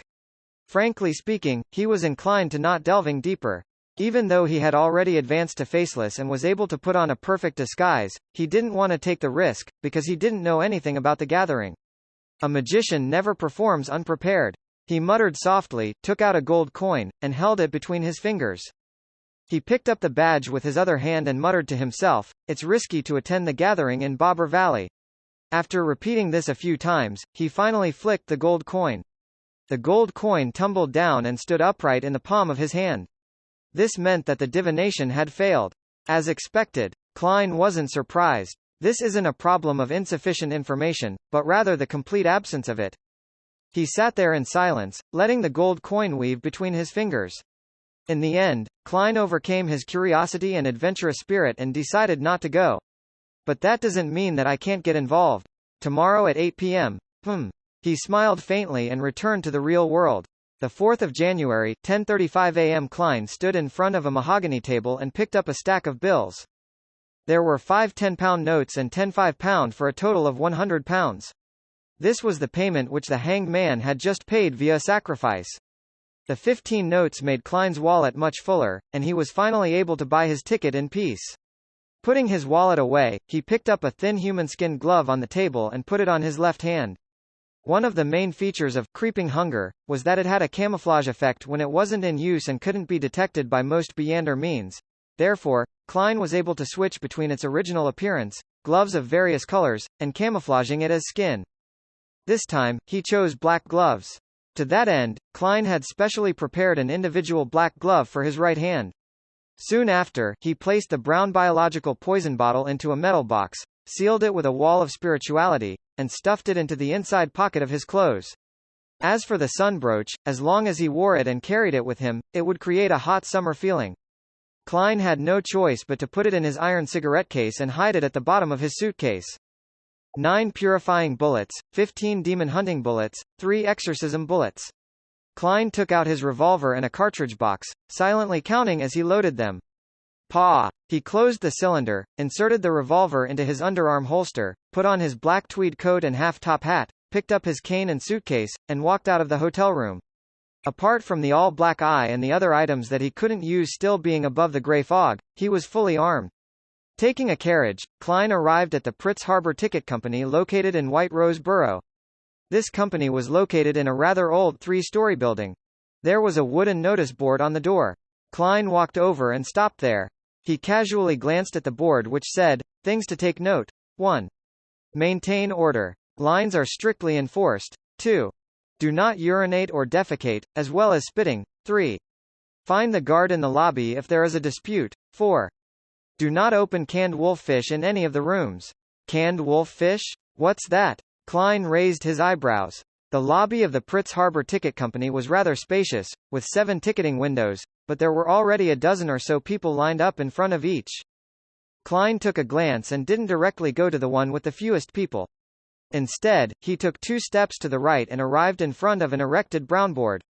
There were many pieces of white paper pasted on the wooden board, announcing all the information about the recent week's passenger ships, including their destinations, the ports they passed, and the prices of the different cabins. Before Klein could take a closer look, a staff member came over and drew a red circle on the second-class cabin of one line, marking it with a single phrase, "Sold out." So popular. Klein sighed. Of course, Pritz Harbor is the kingdom's largest port. Countless people pass through here to the southern continent and the colonial islands to seek out opportunities. A middle-aged man who was standing next to the wooden board replied in a clearly boastful manner.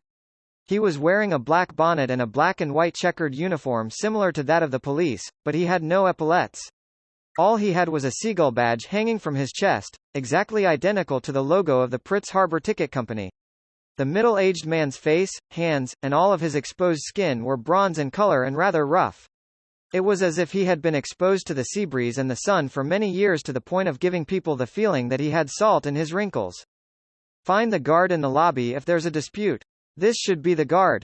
Klein remembered the things he had to pay attention to at the door. He didn't mind that the other party had taken the initiative to talk to him. He smiled and said, "You seem to understand this port very well?" Hearing this question, the middle-aged man replied quite smugly, "I was once a sailor with the Kingdom's Navy, and their main base was located at Pritz Harbor's Oak Island. I served for 15 years and spent a long time in the sea around here. If it wasn't for East Balam's war destroying my health, then I could be a sailor for another 10 years. I know this port as well as I know my wife's body. A little cultured but also a little vulgar." Klein casually chatted with him, having the intention of asking about news on the sea. "You became a guard here after retiring?" "No, I was crammed into a night school for 2 whole years as a student and as a gatekeeper." Holy Lord of Storms, can you imagine the scene of someone my age reciting with a bunch of teenagers? And they know and remember words faster than I do. The guard showed an expression that showed how unbearable it was to reflect on the past. As he spoke, he patted his thigh and sighed. "Unfortunately, my knees can't stand wet weather. Otherwise, I would be a part-time teacher at night. Those kids will make you feel young, but I won't deny that it's because I want to earn more money. When you have a wife and 4 children, you have to realize that you have to support your family." "Sir, you talk a little too much. Maybe that's why the ticket company hired you as a guard." Klein smiled and didn't continue with the man's topic. I just saw the things to take note of at the door and found that canned wolffish are not permitted to be opened here. Frankly speaking, I've never heard of such a thing. The guard's expression suddenly became complicated. He pinched his nose and said, it's a food that's popular in places like the east coast of Fasak and the Gargas archipelago. It's wolf fish pickled in salt, but it retains the blood, and the smell is very, very stimulating. It stinks and it's disgusting. It turns out to be a food of unknown origins. Klein laughed and said, but I don't think anyone would specially eat canned food while waiting in line to buy a ticket, right? No, you don't understand that feeling. Perhaps, one day you will. The guard showed a look of lingering fear. There was once a barbarian from the north who came here to buy a ticket. As there were already many people lined up in front, causing the hall to look like a barrel filled with fish, he became very anxious, so he opened a can of wolf fish. In less than 10 seconds, only he and a few guys were left in the lobby. This is a biological weapon. An ordinary version of my biological poison bottle. Klein laughed. In the end, he successfully bought a ticket, and a new point to take note of was added outside. The result wasn't as he expected. The lady and the gentleman in charge of ticket sales also escaped. Heh, as you know, the brains of barbarians are even worse than that of curly-haired baboons. The guard chuckled. When I was a sailor, there was a rumor at sea that a group of pirates controlled a merchant ship from Rolls. Ah, that's a city on the east coast of Fasak. In short, the pirates eagerly opened their spoils, but who knew that they were barrels filled to the brim with wolf fish? Can you guess the outcome? They fainted, vomited, and lost their fighting power, and the crew received their bounty reward. Good story. Klein tried not to laugh. He returned his gaze to the pieces of paper on the wooden board and searched for information for a ship scheduled to depart on the 5th of January. As a professional, he had previously divined which date was suitable for setting sail on this week. It came out to be the 5th and 8th. And among the passenger ships that headed to the Rørsted archipelago, the St. Havre and the White Agate suited him the most. There are still tickets, and the prices are about the same, £4 for third class, £10 for second class, and £35 for first class. People who depend on the sea for survival more or less believe in the Lord of the Storms. Even in countries like Intis and Fasak, there are fishermen and crew who secretly believe in this forbidden deity, in a bid to be safe out at sea. The name St. Havre originates from the Church of Storms. It has a certain background. Klein thought it over. He was inclined to choose the White Agate. Not in a rush to make a decision, he turned to look at the guard. Do you know anything about the White Agate? The guard immediately smiled. Sir, you have a good eye. The White Agate is a steam-powered ship, but it also retains a sail. Its maximum speed is 16 knots. Also, the captain is very experienced. He was once the boatswain of the Royal Navy's William V. No, it should be the Imperial Navy. The king has always claimed that he obtained the title of emperor in Balam. Hey, in the Imperial Navy, no matter how outstanding or excellent the average person is, he can at most become a boatswain. He cannot be an officer unless you can satisfy your superior, regardless of what method is used. Only then can you be recommended to the Pritz Naval Academy as a reserve officer. This is how Elland was forced to leave the Navy and ended up joining the White Agate, where he slowly became captain one step at a time. I suggest you choose a first-class cabin.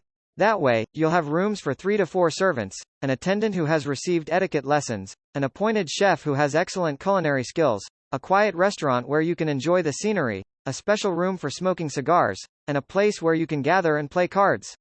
Hearing the guard's detailed explanation, Klein couldn't help but feel suspicious. Noticing his expression, the guard smiled in embarrassment.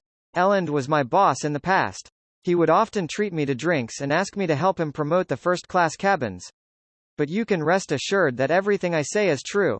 This really isn't the problem, it's a problem with money. Klein silently said to himself. Having made up his mind, he asked after some deliberation, Sir, what advice do you have for a maritime adventurer? To suit Gehrman Sparrow's identity, Klein had modified his image slightly to make himself seem colder and sharper. Adventurer? The guard unconsciously raised his voice. Many people in the queue turned to look at Klein. Based on his spiritual intuition, Klein instinctively traced a line of sight. He saw a man in his 30s wearing a black top hat. He had a boorish face, weather-beaten wrinkles, a strong but not tall body, and pale blue eyes that had experienced a lot. Another adventurer? Klein and the man looked away just as their eyes met. At that moment, the guard squeezed out a smile and said, I'm sorry, I'm a bit too sensitive on the term adventurer. In my opinion, this is equivalent to a fugitive, a sea villain, and a person who goes against his pledges. No, I'm not talking about you. You want sincere advice? You have to remember 3 things. First, do not provoke pirates. Second, do not provoke pirates. Third, do not provoke pirates. Unless you're a member of the Navy or the Church, do not go against the pirates. Don't be fooled by the enthusiasm of the island girls. They're either pirates or want you to take them to Pritz, to Backland. It's not entirely their fault. In order to cheat them of their bodies, many sailors, crew, and passengers paint them a very attractive metropolis and a very beautiful life, then kick them out of their beds and abandon them, leaving them in their original spots. What a bunch of vile people. In this era, people who live on the sea can't be too kind. Is the order at sea that bad? Pirates are this rampant? Klein nodded and said, "Thank you, I know what to do now." Saying this, he walked over to the line with the least number of people. Behind him, the guard shouted, "And the legends of treasure at sea are all fake." After buying a second-class ticket for the White Agate, Klein returned to the hotel and waited patiently for the night to descend. In the process, he had enjoyed the most famous fried fish in the Pritz harbor. He thought that the taste was pretty good, but he definitely couldn't accept eating it all the time. When it was close to 8 o'clock, he went above the grey fog, holding the badge from Lenevis in one hand and writing the corresponding sentence in the other.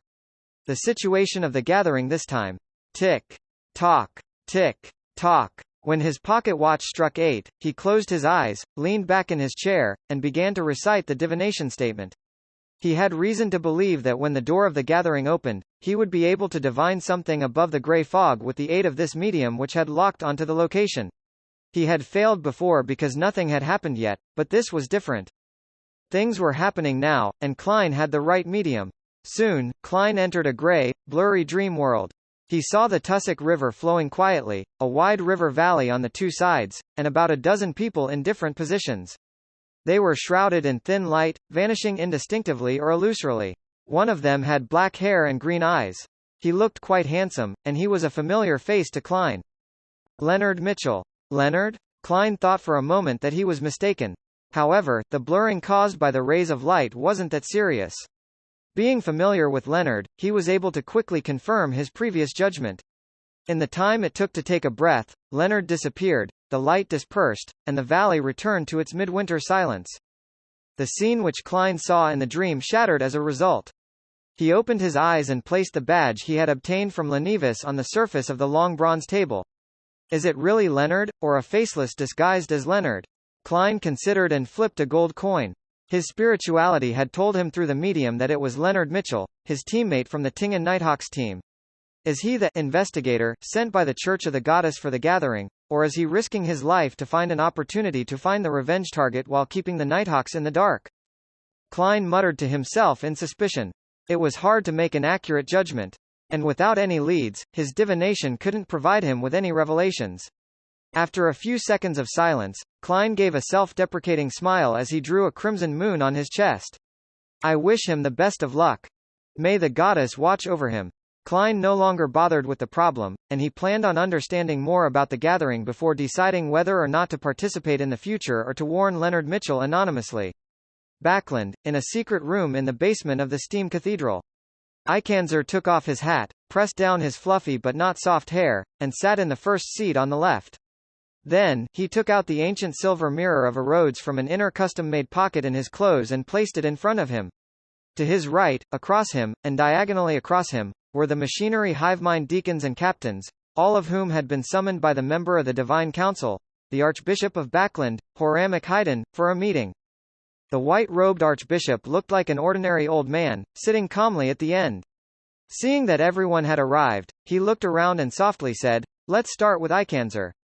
Tell me in sequence about the investigation over the past few days." Ikanzer Bernard pushed his hair while flipping through the thick document file, and he reported in a concise manner, "Your Grace, we were in charge of Sherlock Moriarty. After a careful investigation, and with the aid of Beander means, we confirmed that he was pulled into the matter. Prior to the incident, there was no evidence that he knew of Prince Adesac's problem. He and the dead Talum Dumont were friends, and he indirectly fulfilled some of the tasks entrusted to him by the prince, but there weren't many problems. At most, he had falsely made some fraudulent claims for his expenses. At this point, Ikanzer suddenly felt a little worried because Sherlock Moriarty was also an informant for the machinery hivemind, and his expenses here were likely to be somewhat exaggerated. In any case, his job as an informant was very effective and very outstanding, enough to offset a lot of problems, and he hasn't become our informant for long. The money involved was mostly just from commissions. Ikanzer exhaled slowly and continued to report, "Our conclusion is that he's considered an innocent party and that there is no hidden plot behind him. He once keenly noticed the danger of Red Rose Manor, but that is a typical example of coming to the correct conclusion from an incorrect deduction. He was afraid of the royal family's internal strife, and for this reason, he had been slow in his work and didn't do any substantial investigations. On this, he had reported it to us.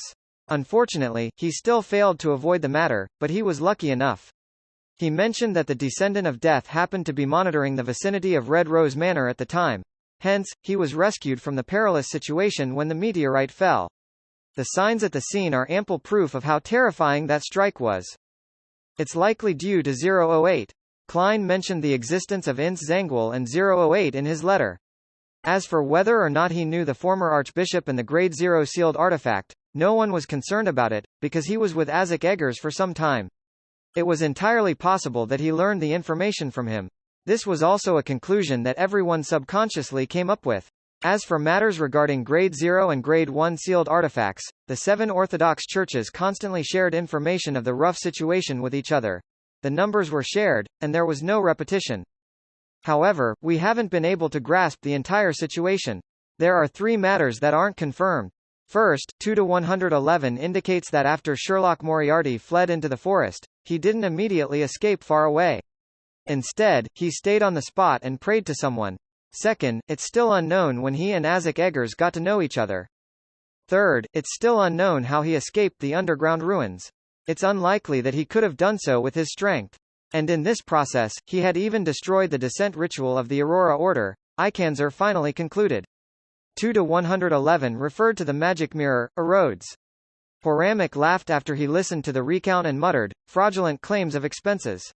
He then cleared his throat. In any case, Sherlock Moriarty is a hero of Backland. If he hadn't stopped the ritual in time, and if he had been frightened at that moment and had chosen to flee, then most of us wouldn't be alive sitting here. Moreover, he has also displayed his faith in God and his friendliness towards us. As long as there isn't too much a problem with him, then we can pretend that we don't know anything about his tiny flaws and secrets. Your Grace, this is what we were thinking as well. Ikanzer heaved a sigh of relief and said, "I guess his prayers in the woods, including the ritual of blowing the copper whistle, were to get in touch with Isaac Eggers. But the effects and speed can be different. In such a critical situation, the only thing he could do was to try to save himself, which is something that we deduced from the follow-up process. Apart from trying to save himself, he could write his will," another machinery hivemind deacon quipped before he immediately reported the portion he was responsible for. "We haven't found the underground ruin which Sherlock Moriarty described, even with the help of 2-111. We're still temporarily unable to grasp the locations of the royal family's high-sequence beyonders on that very day. It can be confirmed that the Church of Evernight received the information first. This came from a special channel of Earl Hall, but the specific situation is unknown. Most of the forces of the Aurora Order in Backland have been eliminated by us, the Nighthawks, and the mandated Punishers. However, I suspect that they still have some hidden strength. At the time of the incident, Sherlock Moriarty mentioned that Trissa was heading to Backland, but no one has seen her ever since. According to Sherlock Moriarty, she was a key figure and was renamed Trissa Cheek.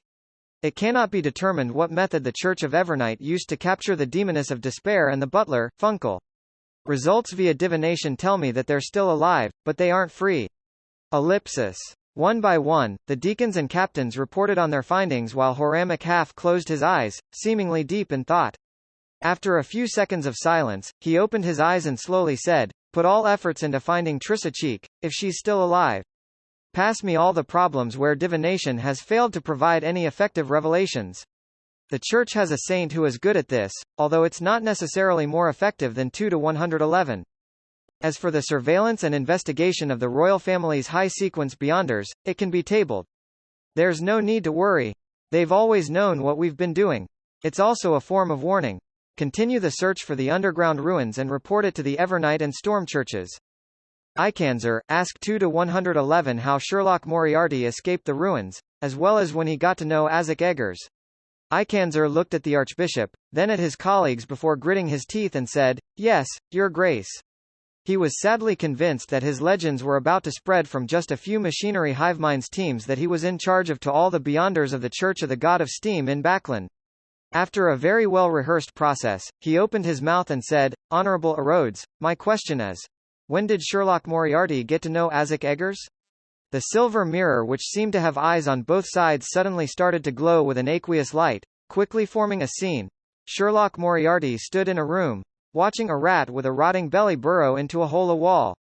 Behind him was Old Kohler and the owner of a budget hotel. He got to know Isaac Eggers while completing the bounty mission for him. That mission was issued by MI9, which originated from a coincidental conflict. Ikanzer interpreted the scene. With that, he chose to answer the corresponding question. He held his breath as he waited for Erodes to give the soul-piercing question. As expected, he saw the bright red words. Do you know the feeling of trying your best to win the favor of someone, but only to end up being abandoned without any progress? This question isn't sharp enough. It's unlike Erodes' usual style. Ikanzer suddenly felt that the blood on the mirror seemed to lack its usual horror and bloody sense. It appeared somewhat weak. He didn't bother to think about why and immediately opened his mouth to answer, "Yes. Congratulations, you got it right." A new line of text appeared on the surface of the silver mirror. Its color was somewhat pale. The 5th of January, 9 a.m. With a gray scarf around his neck, Klein arrived at Rose Wharf with his suitcase and cane. The white agate was docked there, unusually large compared to the height of a human. It was said to be capable of ferrying hundreds of passengers. It had the rich characteristics of the age, with its chimneys, sails, and its 12 cannons on both sides of the ship, necessary for defending against pirates and other piers. Under Captain Ellen Cagg's arrangement, the chosen stocky sailors and crew lined up at the mouth of the gangway, some even deliberately revealing their legitimate revolvers, rifles, and knives. This gave the passengers on board the boat a greater sense of security. They were no longer afraid of the journey that would take them 9 days to complete. Klein stood below, looked up, and climbed up the hanging ladder in the undulating blue water. My travels begin. He took a step forward and sighed silently. As soon he stepped onto the deck and before he could enter the cabin, Klein saw a figure moving through the crowd towards him through the corner of his eye. He looked over his shoulder with an air of indifference but hidden vigilance, and he saw a man in his 30s wearing a black half-top hat and a windbreaker of the same color. The other party had a weathered face, looking boorish but extremely masculine. His light blue eyes didn't contain a smile, as if they were immersed in many past events. He looks a little familiar. Right, he's that guy the first noticed at the ticket office yesterday. He seems to be an adventurer as well. He's actually wearing a windbreaker at sea in January. He's quite strong. While lifting his cane with ease and pointing diagonally downwards, Klein said with a smile, "Good morning, we meet again." It was like he was greeting an old friend. The boorish man, however, wasn't surprised. He stopped and nodded in a somewhat reserved manner, saying, "Cleves, a former adventurer. Mate, are you in the same trade? I thought you knew yesterday." Gairman Sparrow, Klein responded with a smile. He didn't pass his cane to his left hand, because he didn't intend to shake Cleves's hand. "I can tell." Cleves maintained 2 seconds of silence and said, "Being an adventurer isn't a beautiful profession. I've already switched careers and have become a bodyguard. This time, I'm accompanying my employer's family to the capital of the Rorstad archipelago." He half turned and pointed to another spot on the deck. Klein traced where he was pointing and saw nearly 10 people gathered together. They were led by a plump middle-aged gentleman with ruddy cheeks and spirited eyes. On his double-breasted suit, Klein could see the gold chain from his pocket watch and a jeweled collar brooch. Next to him was a lady in a wide-brimmed hat, her face completely hidden by the dark blue muslin that hung down, and her figure wasn't too bad. Standing in front of the couple were 2 children. The younger one was a boy who wasn't even 10 years old. He was wearing a child's version of a tailcoat. The older one was 15 or 16 years old and was a lively and energetic teenage girl. Her looks couldn't be considered outstanding, but her pair of brown eyes were quite bright and intelligent. Her faint freckles and puffy dress added to her playfulness. Around them were 3 people carrying suitcases and all sorts of items, a man and 2 women, all dressed as servants. One of the maids had brownish skin, clearly of southern continent heritage.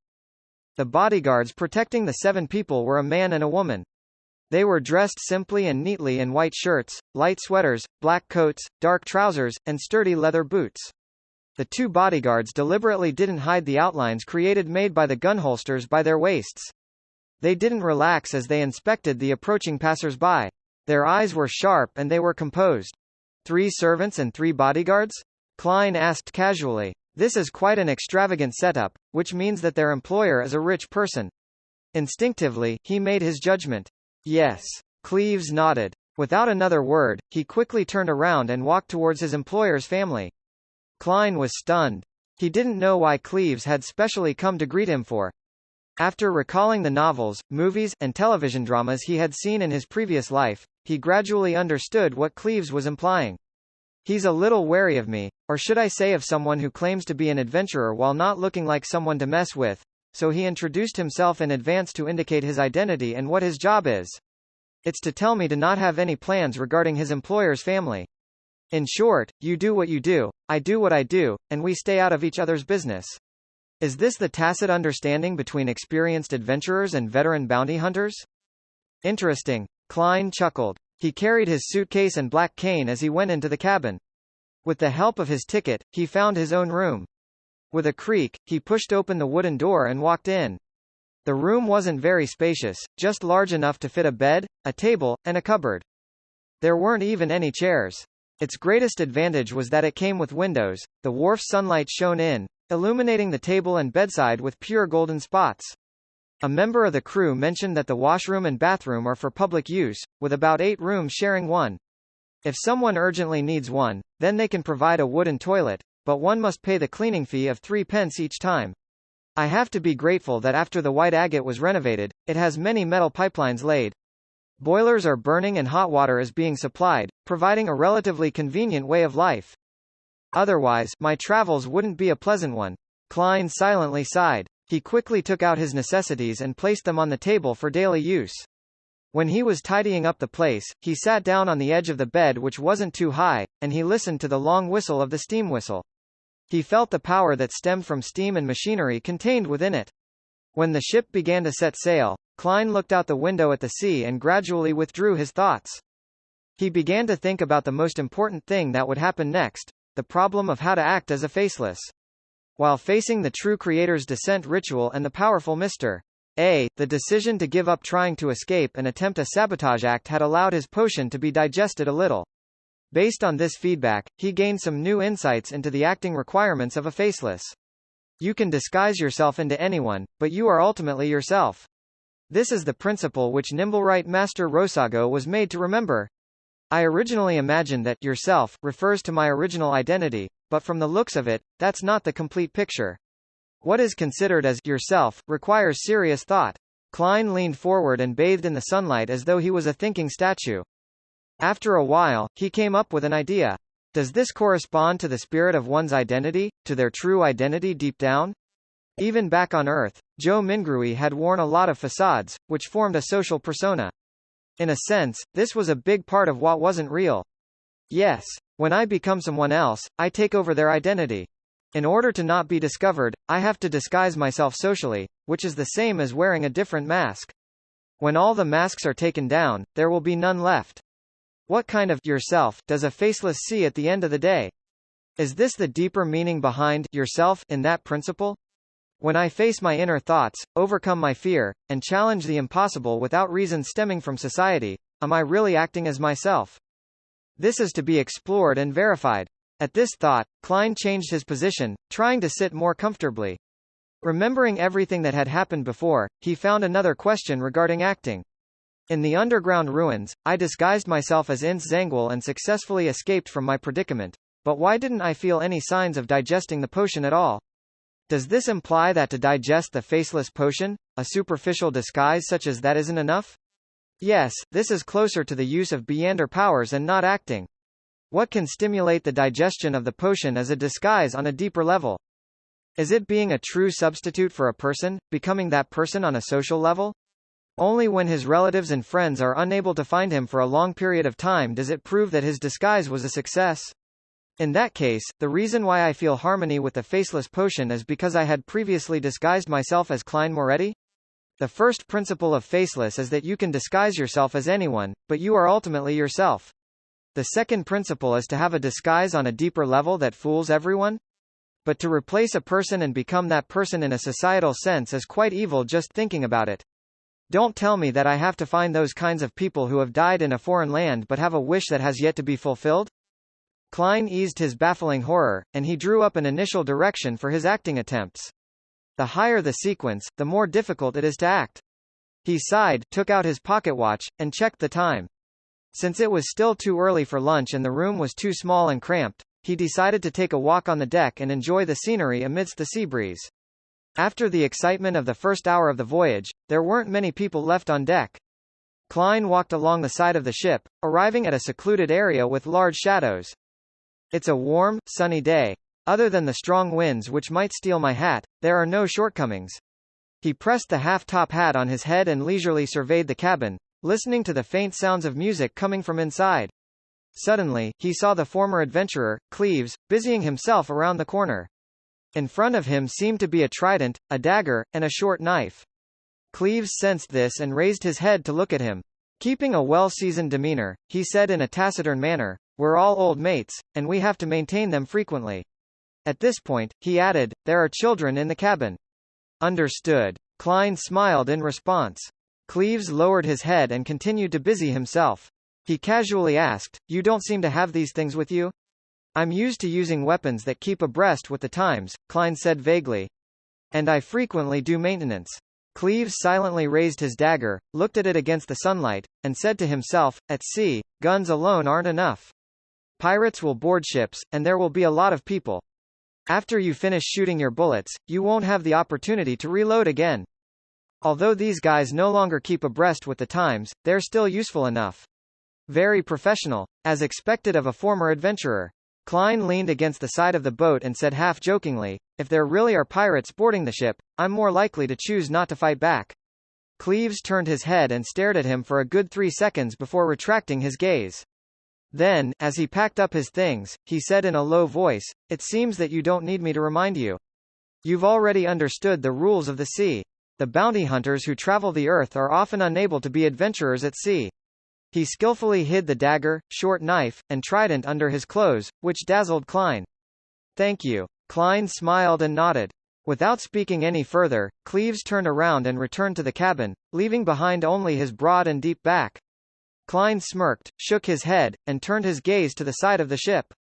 Blue waves gently rose up and down, and silvery white flying fish occasionally leapt out of the water and soared in the air. This fish can fly and swim. They're considered the family of the Lord of Storms by fishermen and sailors, so even if they were caught by nets, they're returned to the sea. Klein was leisurely admiring the surface of the sea under the sunlight, as well as the flying fishes above the surface of the sea. An uncontrollable thought flashed through his mind. I wonder how good their meat is. Honorable Rhodes, my second question is, how did Sherlock Moriarty escape from the ruins? Ikanzer's mood was a lot more relaxed than before. The surface of the silver mirror shimmered, rapidly outlining Sherlock Moriarty leaning his back against the wall, his fists clenching and tightening. Then, Ikanzer Bernard and the surrounding machinery hivemind deacons and captains saw the private detective's exaggerated smile before turning around and dashing out with his gun drawn. At this moment, under the influence of the composed scene, they all felt an inexplicable sense of sadness and excitement. The image in the mirror jumped, revealing Sherlock Moriarty wielding his revolver as he shot at the altar to no avail. The scene of those disintegrating bullets caused everyone present to be a little worried. Then, Sherlock Moriarty threw out a brass key, and the altar showed signs of instability due to corruption. With the erupting air blast, Mr. A fell to the ground and Sherlock Moriarty pathetically fled out of the temple building. At this point, the image changed to have the slightly turbid Tussock River as the main background. Sherlock Moriarty and Mr. A floated in the water, looking up into the sky where there were no clouds or fog. Almost instantly, Mr. A became transparent and disappeared, leaving only Sherlock Moriarty looking around in astonishment. "The Church of Everight's reinforcements?" Ikanzer said with a frown. Unfortunately, he didn't mention what appeared in his letter. "We have no way of guessing." Was he trying to sell this secret for a good price, or was he simply affected by it and lost the relevant memories? Also, his experience of escaping from the underground ruins doesn't show anything. It seems like the corresponding clues have been concealed at the same time. He analyzed it quickly, in procedural sentences, and then without too great a psychological burden, he chose to answer with reciprocity instead of taking a risk. Rhodes doesn't seem to be in the mood to be a prankster today. I can make the most of it. In his self-consolation, Ikanzer saw bloody words appear on the surface of the mirror. With a skip of his heartbeat, he had a bad premonition, suspecting that Rhodes had already recovered to his usual state. The blood-like words wiggled and quickly formed into a question. Who was the person you gave your all to while trying your best to win the favor of, only to end up being abandoned? With his head buzzing, Ikanzer's face drained of all its color before flushing red. The question pierced a deep wound in him while leaving him at a loss as to what to do. If I mention who he is, then his reputation would be ruined before tonight. I've already become a kind of legend, in some sense. Ikanzer swallowed his saliva with great difficulty and bitterly said, I choose punishment. A bolt of lightning immediately descended. However, it was different from before. It was no longer silvery white and had been dyed with slight green. It hit him right on the head, causing his hair to stand on end and flash with the color of lightning. He shook violently like shaking dice, as though he had been drugged with a hallucinogenic drug. Archbishop Horamek sighed, closed his eyes, and muttered to himself, a Grade 0 sealed artifact? When Ikanzer recovered, he looked around and said, there's one more question. Where did the key that Sherlock Moriarty used to destroy the descent ritual come from? Which one of you is going to use 2 to 111? All the machinery hivemind deacons and captains looked at each other. For a moment, no one responded. Ellipsis. The sound of water splashing against the ship's hold seemed to be the only sound left in the world. The sea at night was both noisy and quiet. Klein suddenly woke up and opened his eyes. He saw the wooden ceiling covered with a crimson moon veil. His spiritual intuition told him that there was something happening outside. Is someone having a rendezvous? He tilted his head to listen, vaguely able to hear some unnatural sounds. He sat up, put on his gloves, and put on his coat. His eyes turned dark as he took out a gold coin, flipped it, and quickly performed a divination. After receiving no revelations of danger, he took out the revolver under his pillow and put it in his pocket. After making the appropriate preparations, Klein opened the door and walked out of the room, following the sound to the upper deck. At this moment, at sea, away from the industrial pollution, the crimson moon quietly hung there, mysterious and dreamy. After carefully bypassing a few patrolling crew members, Klein arrived at the area where there was a commotion. He could smell the faint scent of blood. With the help of the moonlight, he looked over and saw the former adventurer, Cleves, squatting to the side of the ship and setting up something. There were 3 people hiding in the shadows of the cabin about a dozen meters away from this gentleman. One of them was a companion of Cleves, the female bodyguard in the black coat, and the remaining 2 were the children of their employer, a girl of 14 or 15 years of age and a young gentleman of no more than 10 years of age. The 2 youngsters wore thick cotton nightgowns and outer coats. It was obvious that they had come out in a hurry. They trembled amidst the chilling night wind, but they still squatted there full of energy and vigor, looking at Cleves with their bright eyes. Playing hide and seek? Klein joked inwardly. He purposely increased the volume of his footsteps, causing Cleves and the others to turn their gaze towards him. Friend, what happened? Klein recalled the expressions of some bounty hunters he knew in East Borough. But he still maintained Gairman Sparrow's unique identity of being cold and sharp. Cleves replied, unperturbed, a private job, a hunt that came by accident, but one that's worth looking forward to. A hunt? Klein's interest was suddenly piqued.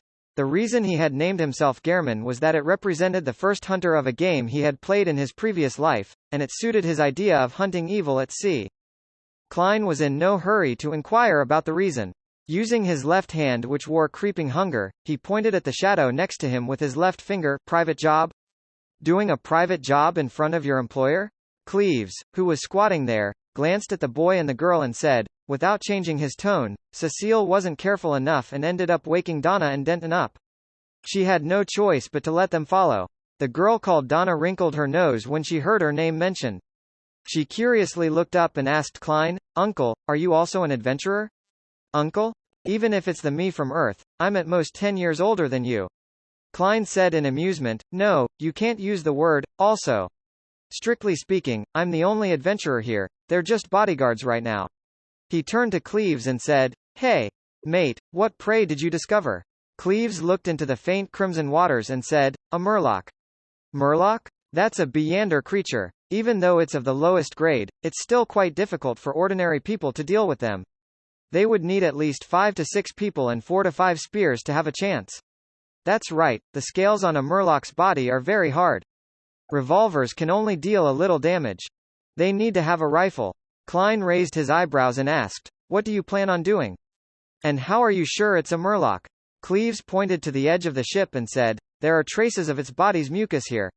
1 to 2 hours ago, it tried to climb onto the ship to attack the passengers, but the deck was still bustling with activity and there were lots of sailors and crew."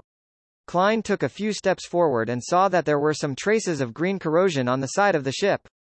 He recalled the information he had come into contact with in Tingen City, and it coincided with the content in the books. He asked with great interest, why must it be one, and not a group? He remembered that murlocs had a tendency to live together. If it's a group, then they'll directly destroy the ship's hull and let everyone sink. Moreover, the area around this channel and the surrounding sea have already been cleared of murlocs. The Church of Storms really enjoy hunting them, Cleves solemnly explained. That's because murlocs are probably one of the main ingredients of the Sequence 9 Sailor Potion. Klein stroked the revolver in his pocket and asked with a smile, "Are you confident?" Cleves didn't directly answer him and instead opened a paper bag beside him. Inside the bag were some pig organs still stained with blood. This was the source of the smell of blood that Klein noticed. All murlocs like this kind of food and are unable to resist its allure. Of course, these monsters love human organs the most, so in many sea legends, it's emphasized to prepare some pig or beef organs from the ship's kitchen or canned organs, Cleves said as he sprinkled some granules. Pepper granules can cause the murlocs to feel the excitement of smoking marijuana and lose some of their sense of balance. This can last for about a minute, and after that, the murlocs will be exhausted after the high state of excitement has subsided. He then took out a wooden box from his clothes and placed the dark green paste on the tip of the trident, dagger, and short knife. The mint cream that's popular in Pritz Harbor is a unique sweetener for humans, but in the eyes of the murlocs, it's a deadly blood toxin. In addition, I borrowed 2 rifles from the sailors. I got an agreement to not disturb this area for 20 minutes, and I spent a sizable sum of money. However, as long as I can successfully kill a murloc, then I'll be able to reap 10, 20, or even 30 times the cost. As expected of an experienced adventurer, he's exceptionally aware about the weaknesses and problems of his prey. Listening to him speak, I feel like they have a chance of successfully hunting the murloc, even if they aren't Beyonders. In the face of traps and firearms, low-sequence Beyonders really aren't much stronger than the average person. It's not like there are no low-sequence Beyonders who die in gang wars. However, murlocs are creatures that seem to wear full body armor. It's not easy to kill them. They would be injured, but it's not like they can't escape. Klein curiously asked, "You seem to have killed quite a number of murlocs?" Understanding the characteristics of common sea monsters is a prerequisite for an adventurer's survival. Cleves didn't show the joy of being praised as he remained calm and silent. As they conversed, the girl, Donna, and the boy, Denton, squatted in the shadows and listened with relish. They found all of this to be the most interesting thing in the world. "Yes, I also need to brush up on my studies in this area." Klein smiled and said, "So that's how it is. I didn't disturb you, did I?" Cleves pierced a portion of organs on a rod and said with a deep voice, "If you want to participate, take care of Donna and Denton so that Cecile won't be distracted." "Sure." Klein, who wanted to watch from the sidelines, smiled and agreed. The red moon hung high in the sky as Klein walked over to Donna and Denton and squatted down beside them. Cecile, the female comrade of Cleves, let out a sigh of relief. She picked up the rifle on the deck, bent down, and quickly walked in another direction. She opened up a distance of about 10 meters from the peppered pig's organs. "Uncle, is it starting?" The mischievous, freckled teenage girl, Donna, suddenly felt a little nervous. However, her face was filled with curiosity and anticipation. Klein raised his left index finger to his mouth, motioning for the 2 young ones to be quiet. At times like this, he couldn't help but thank Russell. It was because of the efforts of this transmigration senior that some of his habitual gestures had become common body language in the northern continent, so it wouldn't lead to misunderstandings. It was said that in the early part of the 5th epoch, this "don't talk" gesture was an insult in Loan. But in certain parts of the southern continent, it means, "kiss me." Klein's mind was a little distracted for a moment. Donna and Denton didn't dare to say anything else. They just squatted there quietly, watching with rapt attention as Cleves prepared for the battle. The former adventurer picked up a rod and threw the thread with some pig organs hanging from it over the side of the ship. With a splash, the bait entered the water.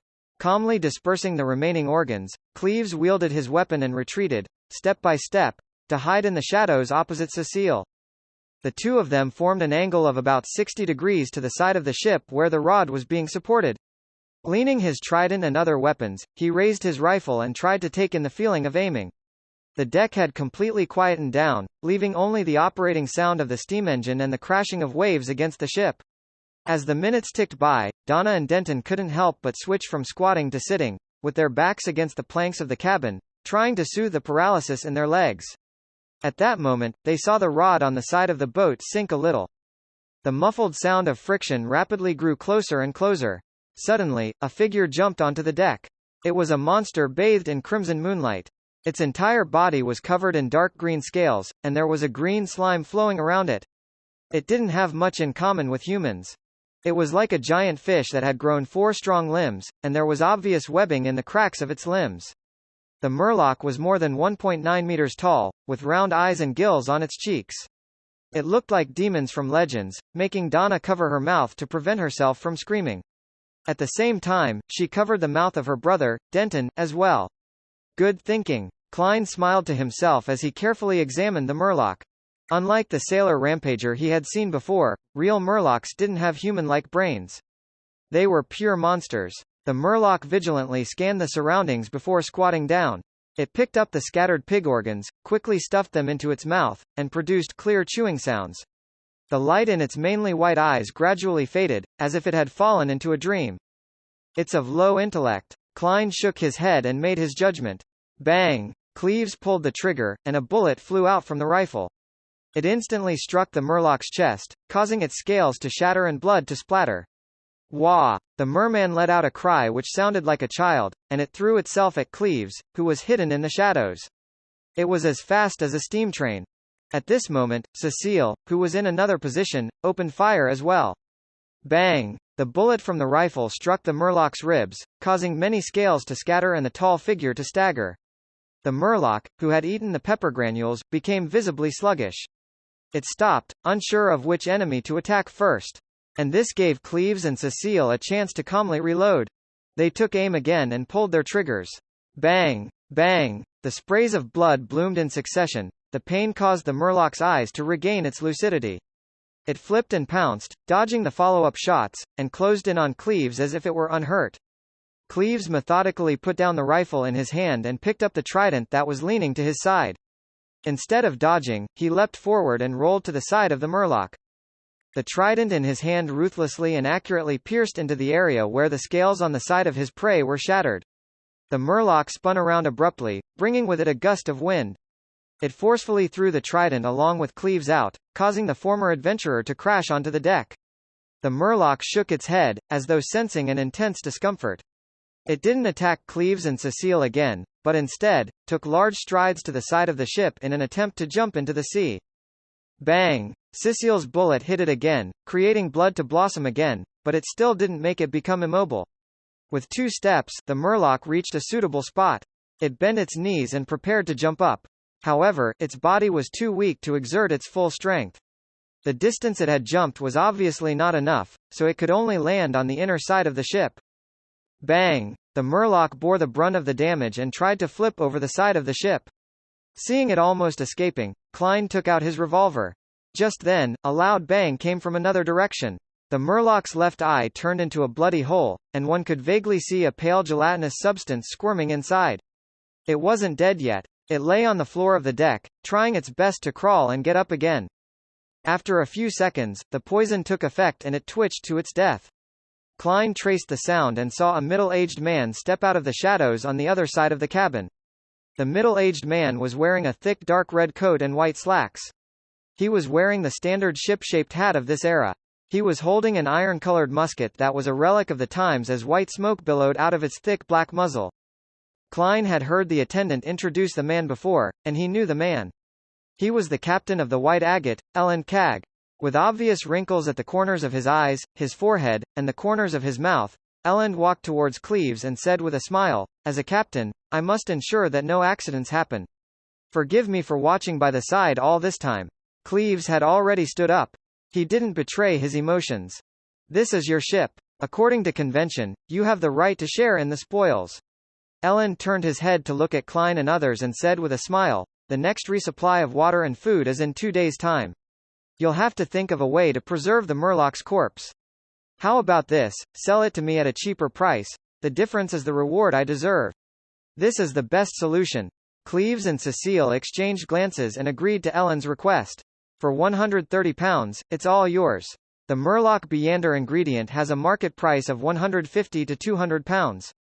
Considering the other parts with spirituality, £130 is indeed cheap. However, this is the only thing Cleves and Cecile can do. This is Elend's ship, and he had a large group of armed sailors and crew to help him.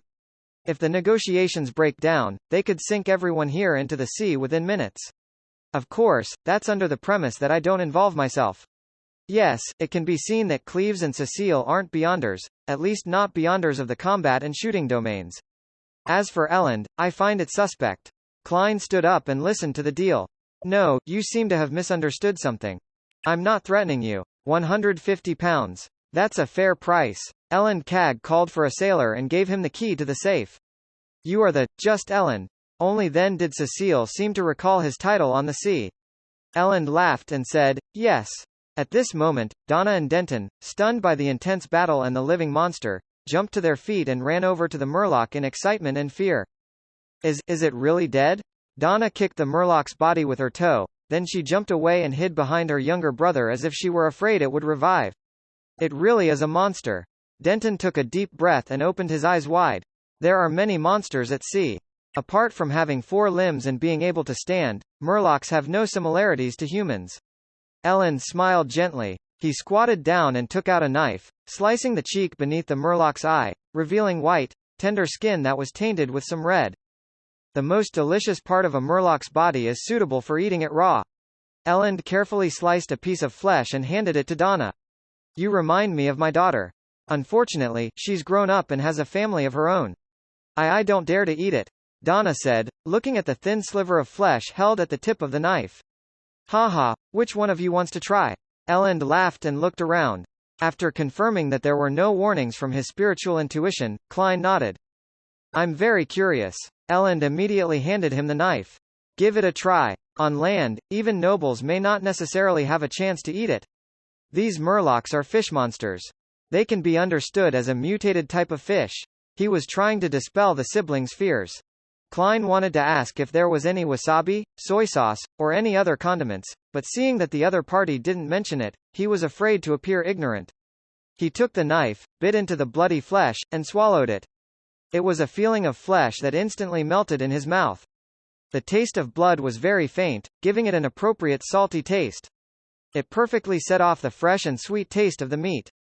Klein chewed twice, taking in the deliciousness of the tenderness and freshness of the fish meat. It was the first time in his life that he was experiencing something like that. Excellent. He wasn't stingy with his praises as he gave a thumbs up. Donna watched the whole thing with curiosity, suddenly interested in the flesh on the Murloc's cheek.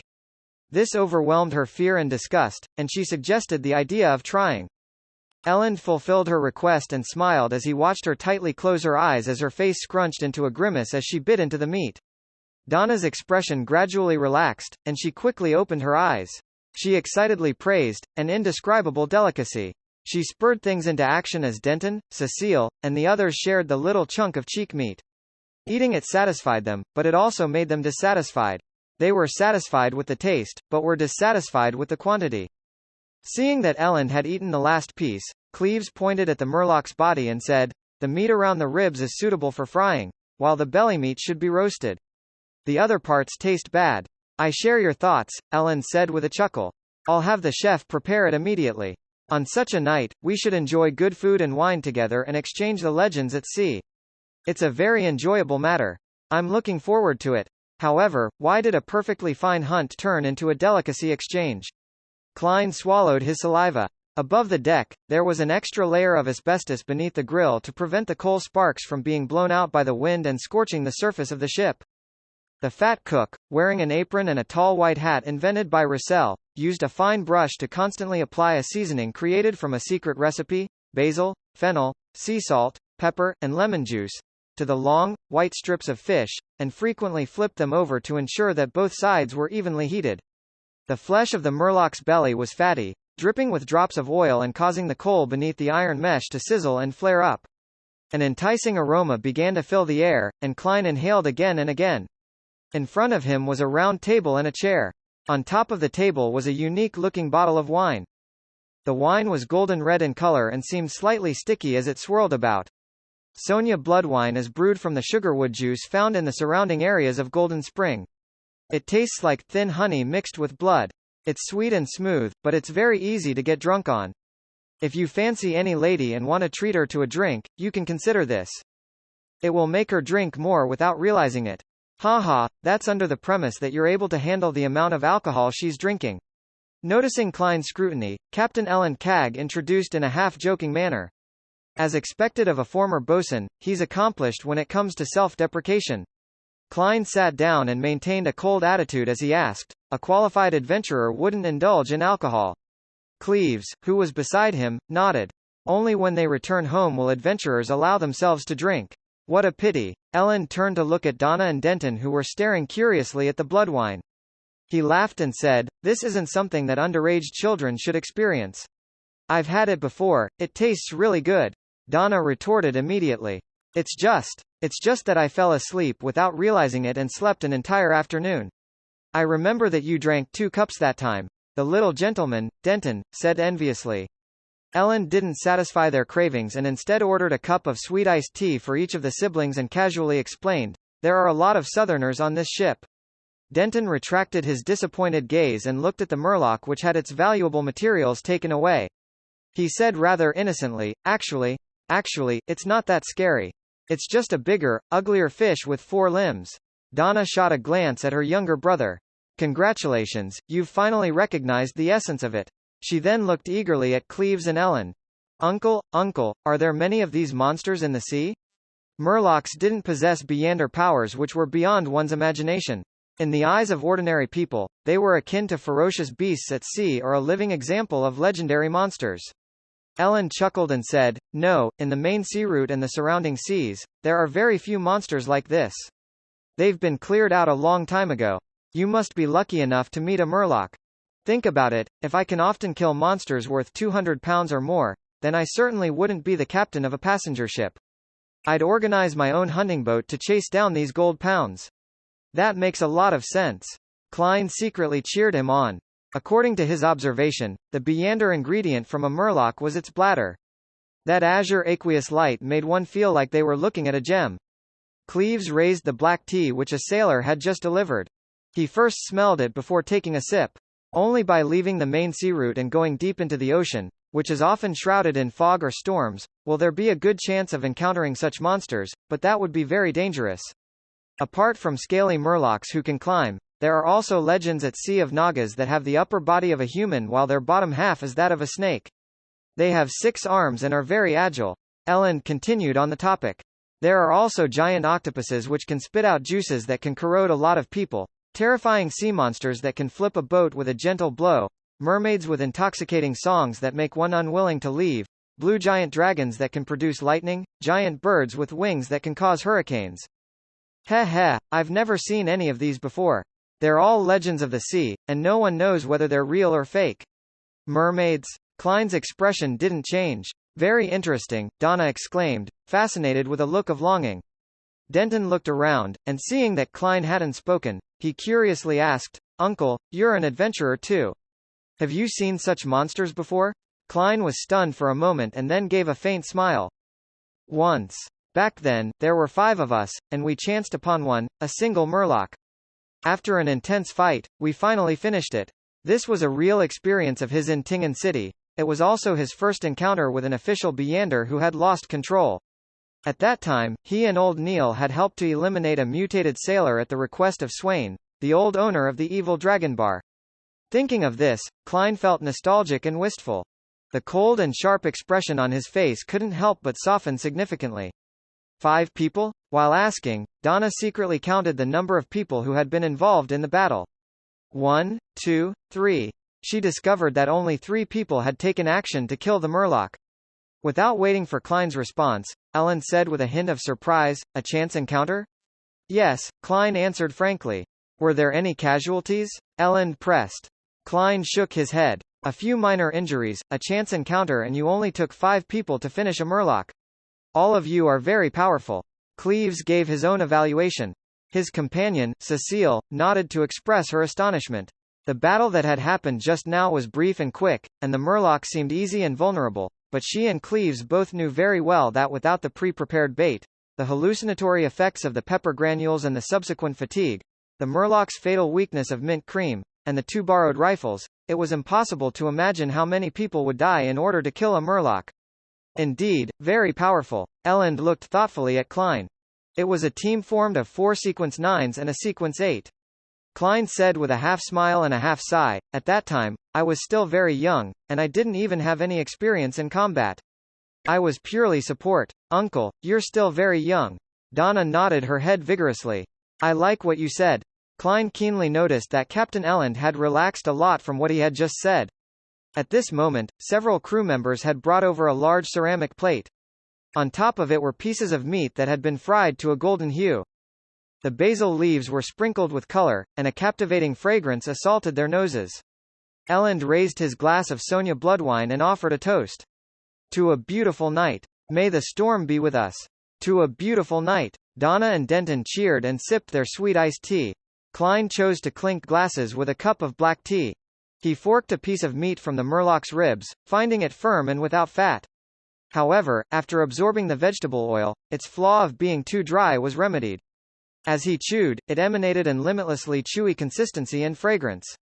"It's really inferior to the cheek meat, but it's already good enough. It's better than all the fish I've eaten while in Backland and Pritz Harbor." Klein praised in satisfaction. Elend put down the knife and fork in his hands, took a sip of Sonia bloodwine, and sighed at the topic. "At sea, the greatest danger doesn't stem from the monsters but those pirates. They helm their ships, going wherever they please. No one can defend against them in advance." "Uncle Captain, will we encounter pirates?" Denton asked with concern as he swallowed the fried fish. Elend laughed. "The route to the Rorstad archipelago is the safest in the world, with colonial islands en route every 2 to 3 days, allowing us to dock. The route is also patrolled by ships from the Imperial Navy and the Church of Storms. Even if pirates come wandering here, they wouldn't do anything too excessive. After seeing our cannons, they would at most extort some compensation." Seeing that the 2 underage children had calmed down, Elend added, "But from the south of the Rorstad archipelago, or as we continue east, we'll have to rely on the Lord's blessing. Many pirates are active in these areas, playing hide and seek with the ships of the Navy and Church. If we're lucky, we'll be able to reach the southern continent and every destination very smoothly. But if we aren't lucky, we'll encounter some relatively powerful pirates, including the fleet of the 7 pirate admirals and even the 4 kings.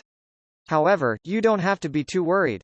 Ever since Nast became the king of the 5 seas and enacted the rules of sea passage, most pirates will only rob you clean of your wealth, without doing anything too overboard. Around this area, we're most afraid of encountering the captain of the Black Tulip, Admiral Hell Ludwell. He'll get his subordinates to kill everyone on board, throwing the innocents into hell. Next would be Admiral of Bloodseigneur. He loves blood, and he allows his subordinates to partake in heinous acts. Many girls have suffered under them before being sold to different islands." Donna trembled as she subconsciously changed the topic. "I heard that there are a lot of treasures at sea. There are legends of treasures, but most of them are fake." Elend glanced at Cleves and said, "There are 6 stories which are the most famous. Ranked first is the Death's Key. Rumor has it that at the end of the 4th epic, Death, who had caused the Pale Disaster, was attacked by the 7 gods and ended up perishing. He attempted to return to the southern continent and created a raging stormy wave, an impassable barrier. It completely obstructed the sea route between the northern and southern continents. This is the origin legend of the Berserk Sea. However, he eventually failed to return to the southern continent and ended up vanishing in the sea." When he said this, Elend sighed with pangs of yearning. It's said that in some secret place in the Berserk Sea, the treasure left behind by death is waiting for the person holding the specific key to find it and open it, but no one knows what the key looks like, or where it will appear.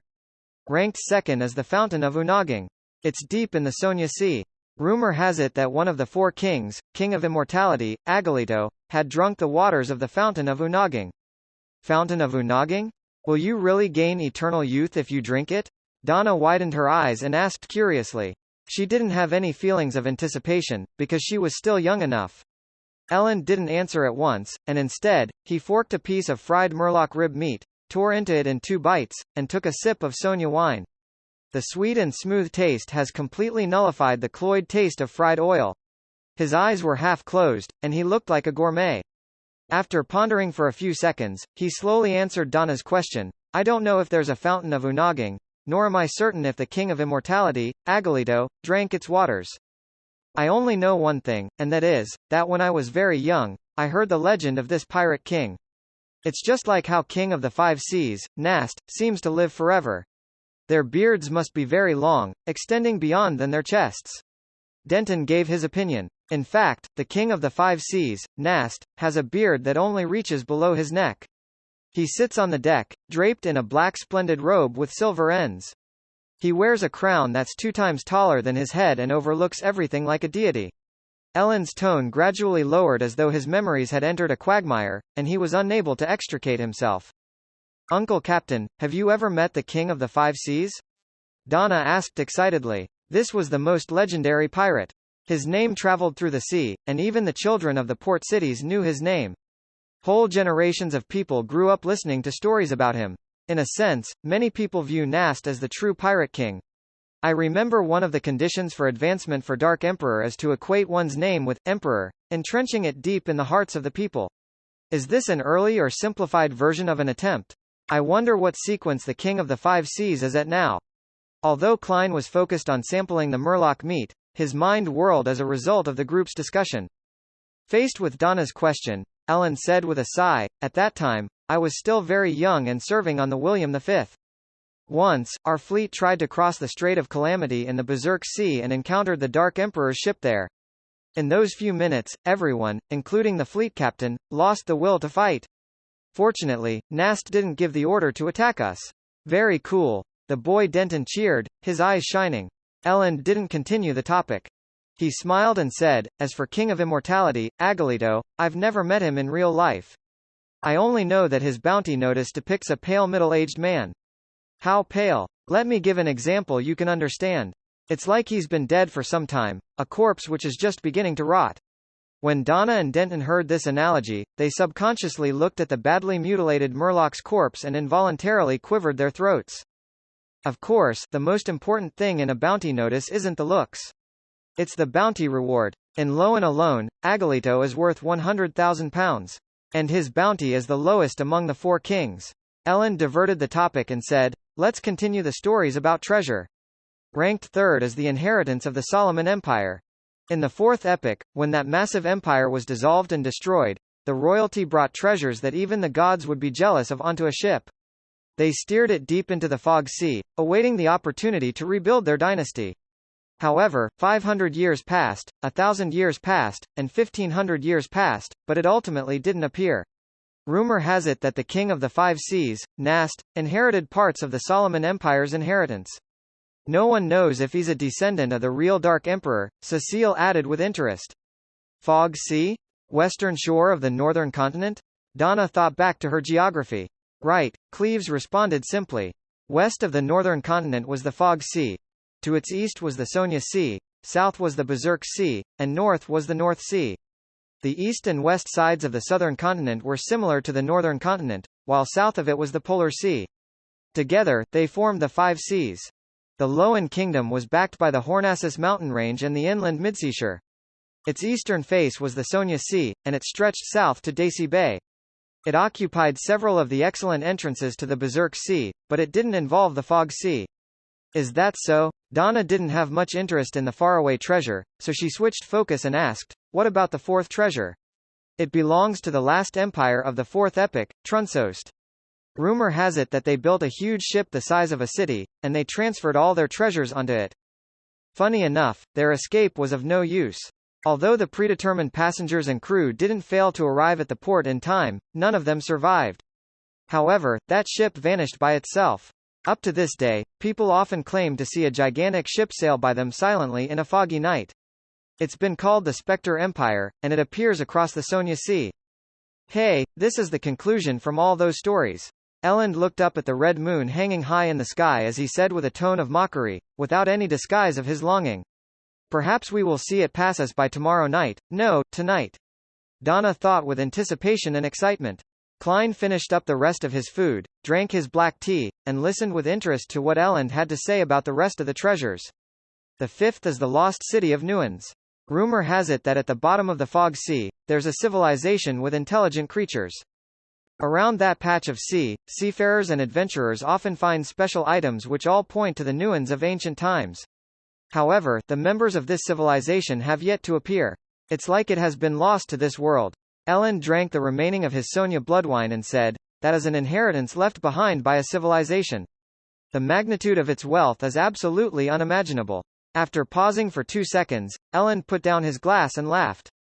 In fact, the treasure I look forward to the most is one which has more accounts than legends, the sunken laurel. More than a century ago, it carried gold, jewelry, and various valuable items that the kingdom obtained from East Balam. As it steered away from the sea route, it sunk in an unknown area somewhere between the Berserk Sea and Sonja Sea. It hasn't been found to this day. It's said that the items on board are worth millions of pounds. Millions of pounds? The number caused Donna to blurt out in astonishment. As a merchant's daughter who had been educated for many years, she had a vague understanding as to what this number represented. In Loen, a millionaire was a genuinely rich person, second only to the top noble families and tycoons. Millions of pounds? As a member of the National Atmospheric Pollution Council, a major shareholder in the coin company, Mrs. Mary, who allowed me to join the Quelaag Club for free, is only worth a few £100,000, and even so, she's rich enough even in the circle of aristocrats and merchants. She's a popular divorced lady, and there are even aristocratic children who propose to her. Klein quickly found a target for comparison. Elend sighed with a smile. If I can find the sunken laurel, then I don't have to be a captain anymore. I'll head to Backland and become a philanthropist. I'll purchase land and donate to political parties and get a hereditary aristocratic title. I've heard Talum mention before that a baronet costs about £300,000 and about £800,000 for a baron. If you manage to get your hands on the treasure, the titles of Viscount and even Earl is something within the limits of imagination. Millions of pounds. Klein helped Elend perfect his plan. If it were me, I wouldn't do that. I'll buy a huge manor. Cecile also began to imagine her life after finding the treasure. I want to hire many servants and helpers, plant large tracts of wheat, build vineyards, make wine for myself. Also, I want to have a room where I can sunbathe, have leisurely moving cows, sheep, and horses, and have bread from my own mill, just like a beautiful picturesque scene. Elend laughed when he heard that. Ma'am, do you know how much a manor like this is worth? No, I don't. Cecile shook her head. It's only a few £1,000s. If you find the sunken laurel, you can buy 1,000 of those manors. Elend used exact numbers to illustrate the value of the treasure. 1,000 manors? Cecile couldn't help but raise her cup and drink a mouthful of black tea. Before this, she had known that several £1 million was a lot of money, but she hadn't expected it to be this much. In order to alleviate the shock in her heart, she looked at Cleves and said, Boss, if you find the sunken laurel, what do you plan on buying? No, what sort of life do you wish to have? Cleves fell silent for a moment before saying, return home. I'll hug my wife and children, telling them that I no longer need to go on an adventure out at sea again. Not a bad guy. Klein nodded slightly. Donna looked at him curiously. Uncle Adventurer, what about you? Klein replied expressionlessly, tell myself not to sleep anymore. Hurry up and wake up. Peeved? Donna spat out the sweet iced tea she'd just drunk, but fortunately, the fried fish on the table had already been eaten. At this moment, Klein sighed inwardly. Even though I know it's basically impossible to find the treasure. Otherwise, the various churches would have already done it with all the powerhouses they have. But when discussing such topics, I couldn't help but get excited. This is the charm of treasure. Even if it was just a legend, it can attract many adventurers. Donna wiped her mouth and sat down like a lady, as though she wasn't the one who had lost her composure. The little boy, Denton, asked, still eager for more, are there any other legends of treasure? Elend looked at Cleves, indicating that he should answer. Cleves calmly drank a mouthful of black tea and said in a deep voice, "There are countless treasures at sea. The hidden lands of the elves, the missing pirate ships in the depths of the fog, the underwater city sealed with powerful monsters, the last secret trove of Emperor Russell, and so on." Ah, the Emperor had already reached the level of leaving treasures and legends for others. If it's true, would there be cards of blasphemy in it? How many would there be? The legend of the Key of Death might help Mr. Azek regain more of his memories. Klein thought with curiosity and anticipation. After the talk about the legends of treasures that had inspired generations of adventurers to go to sea came to an end, the cook had also finished roasting the flesh of the murloc's belly. They were white after being cooked, charred a little black, and covered with tiny brown particles that glistened with a moist, oily glow. The repeated smearing of seasonings had already seeped into the texture of the meat, effusing it with a tantalizing visual effect. Daisy grilled fish, it's different from how you usually eat it. Elend pointed at the white porcelain plate the cook lowered. Donna held her fork and knife and eagerly said, "I love honey-roasted fish. But this is also very appetizing. Honey-roasted fish. How much honey would that take? If I have a chance to try it, the taste should be pretty good." Klein allowed his imagination to run wild. With a chef, there was no need for them to serve themselves. They could only look on expectantly as pieces of fish were sliced, placed on different plates, and served in front of them. Klein was very serious when it came to tasting delicacies, so he was in no hurry to deal with the fish. Instead, he took a sip of black tea and used the slightly sour liquid to clear his mouth of any remaining flavors. After doing all of this, he forked a piece of fish and stuffed it into his mouth.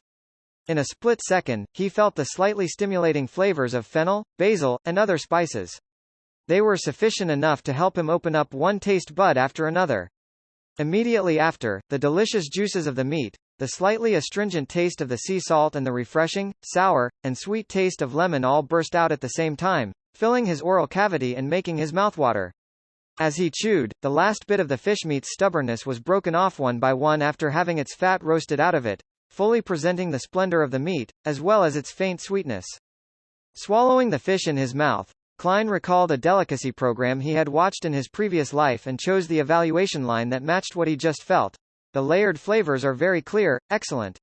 "Ha ha, your tone and words make you sound like a gourmet," Elend joked.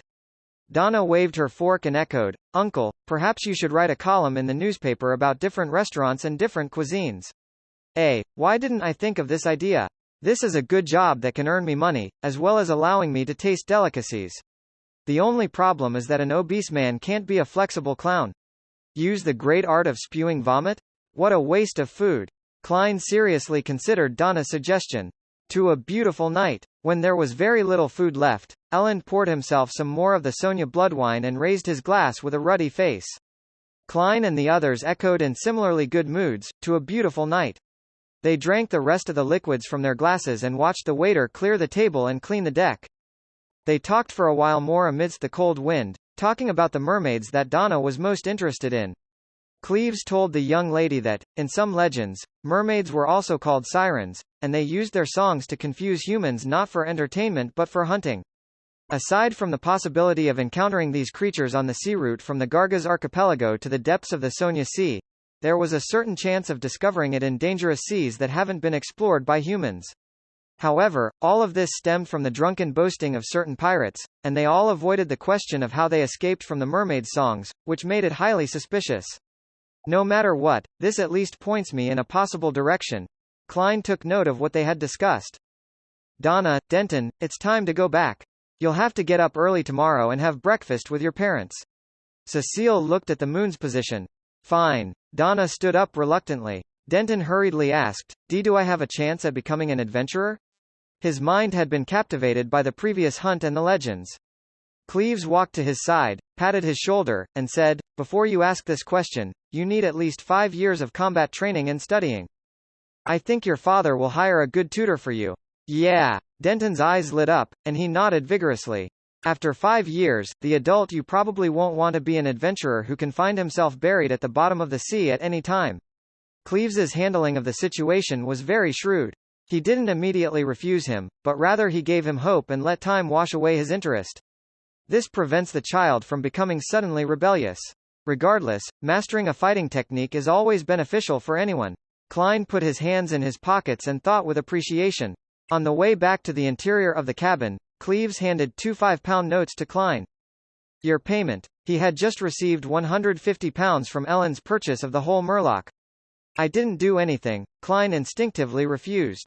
Cleves glanced at him with his pale blue eyes and said in a low voice, You freed up Cecile and took good care of the children. Took good care of the children? Klein was somewhat amused, but he finally took the 2 bills and drew a triangle on his chest. You're more generous than I thought. Thank you. He stopped declining because he suddenly figured out something.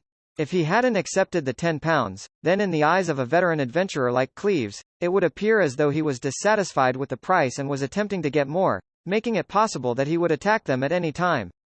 Among self-proclaimed adventurers, there was definitely no lack of greedy madmen. Seeing Gehrman Sparrow pocket the money, Cleves looked away and said flatly, This is a rule of the sea. Without another word, he followed Cecile, Donna, and company into the cabin. If I could get such rewards with every single mission and job of this difficulty, then I would have long made a fortune with my job as a private detective. Klein gave a self-deprecating laugh and turned his head to look at the red moon hanging high in the sky. It still shone quietly and gently in the night. Legends of the sea, different monsters. I've finally found the slight feeling of being an adventurer. Klein turned around and walked to the edge of the ship. Bathing in the crimson veil, he admired the waves that were growing darker. Gradually, his mood settled as he walked out bit by bit from the gloom of Baklan's great smog. The cold, damp wind slapped his face, and the vast, endless ocean caught his eye, opening up his heart. For a moment, Klein felt the urge to sing, but when he opened his mouth, he found that he couldn't remember the corresponding modern verses. I can't just end up saying, Oh sea, you're all water. The Emperor's Savon sequence is really well suited to doing such things. When I have the time, I should read through his poems so as to not look like illiterate. Klein lampooned as he looked at the red moon and the ocean before sighing. What a beautiful night. Ellipsis. After an accidental episode of getting lost, the exploratory team returned to the City of Silver. Looking at the wall's cracks filled with weeds, Derek found himself in a trance, as if he had been gone for many years. Diagonally behind him, Demon Hunter Colin's eyes suddenly wore a lost look as he raised his hand to press on his right temple. The rest of the team members were filled with joy and relief from the bottom of their hearts. After a difficult exploration, having a home waiting for them was the happiest thing in their hearts. Colin's gaze returned to normal as he turned his head to the side and looked diagonally ahead. Bakland, the White family. After some thought, the confident Emlyn came up to his parents and asked, If I wanted to delve into the history of us Sanguine, who would I look for? If I were to ask about the City of Silver directly, it's very likely that I'll be exposed for being problematic. Although I'm not afraid and very calm, for the ancestor and in order to save the entire Sanguine race, I have no choice but to hide it. I've always been interested in the history of Sanguine. I've collected a lot of information, and father and mother know that, so I wouldn't be suspected in any way. This excuse is perfect. Emlyn praised himself inwardly. He resembled his father to a certain extent. He wore gold-rimmed glasses that made him look very professional. The gentleman, who had gotten his doctorate in medicine, put down the thick anatomy book in his hands, nudged his glasses, and said, No one in Bakland knows more than Lord Nibs. Ellipsis. If I dared to seek Lord Nibs, I would have long done so. Emlyn thought of Mr. Fool's description of him being a messiah, that had to bear the burden of a secret while being misunderstood, as he pressed with a solemn expression, aside from Lord Nibs? He's sleeping underground, so it's not convenient for him to be disturbed. Emlyn's father pulled up the collar of his thick cotton pajamas and thought for a moment. Waymondy. He always thinks of himself as a historian. Emlyn heaved a sigh of relief and smiled. I wish to visit him. Ellipsis. Woo! The whistle sounded and the White Agate sailed into Demir Harbor.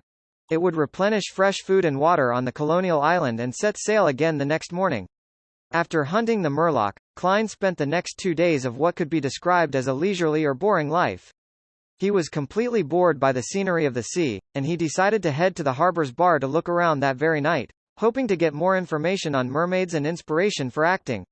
If I were to come across a pirate whose hands are stained with blood onshore, I wouldn't mind teaching him a lesson. There are still souls waiting to be released from creeping hunger. Klein's forehead sweated as he equipped himself with all his mystical items as he left his cabin before heading down to the harbor. During this process, he met Donna, Cleves, and the others. They seemed to be heading over to a port restaurant to taste Demir's most famous cured meat. Donna and Denton greeted the adventurer, whom they had just gotten to know, without their parents noticing, and seemed curious as to where he was going. Klein smiled back, pulled up his collar, and, following the directions of the sign, found the nearest bar. Flying Fish and Amp. Wine. Klein looked at the signboard and saw that the outside of the bar was plastered with bounty notices. Among them were the £800,000 belonging to the King of the Five Seas, and more than £100 for the common pirate captain. This formed a unique landscape that ranged from the highest to the lowest. It's all money. Klein stood on the spot and looked at it for a long time. He withdrew his gaze, pushed open the door, and entered the bar, only to find that it was abnormally quiet. It didn't have the din that such places came equipped with. What happened? Klein looked around and saw Captain Elland, in a dark red coat, sitting at the bar, as well as two large men in the middle of the room, facing each other. The standoff was between a brawny man in a blue-white striped shirt, a symbol of the Navy. Despite the weather being at near zero temperatures, he had his arms bare. He held a dagger against the throat of the man opposite him, but his glabella was being pointed at by an ancient musket, one which could have been placed in a museum. The musket's owner was also more than 1.8 meters tall, with strong muscles and an oily face. He had shaved his hair, and with a sea eagle tattoo, he cursed, "Dogs HT Navy sailor. No one in Demir Harbor would dare slander me as a pirate's informant."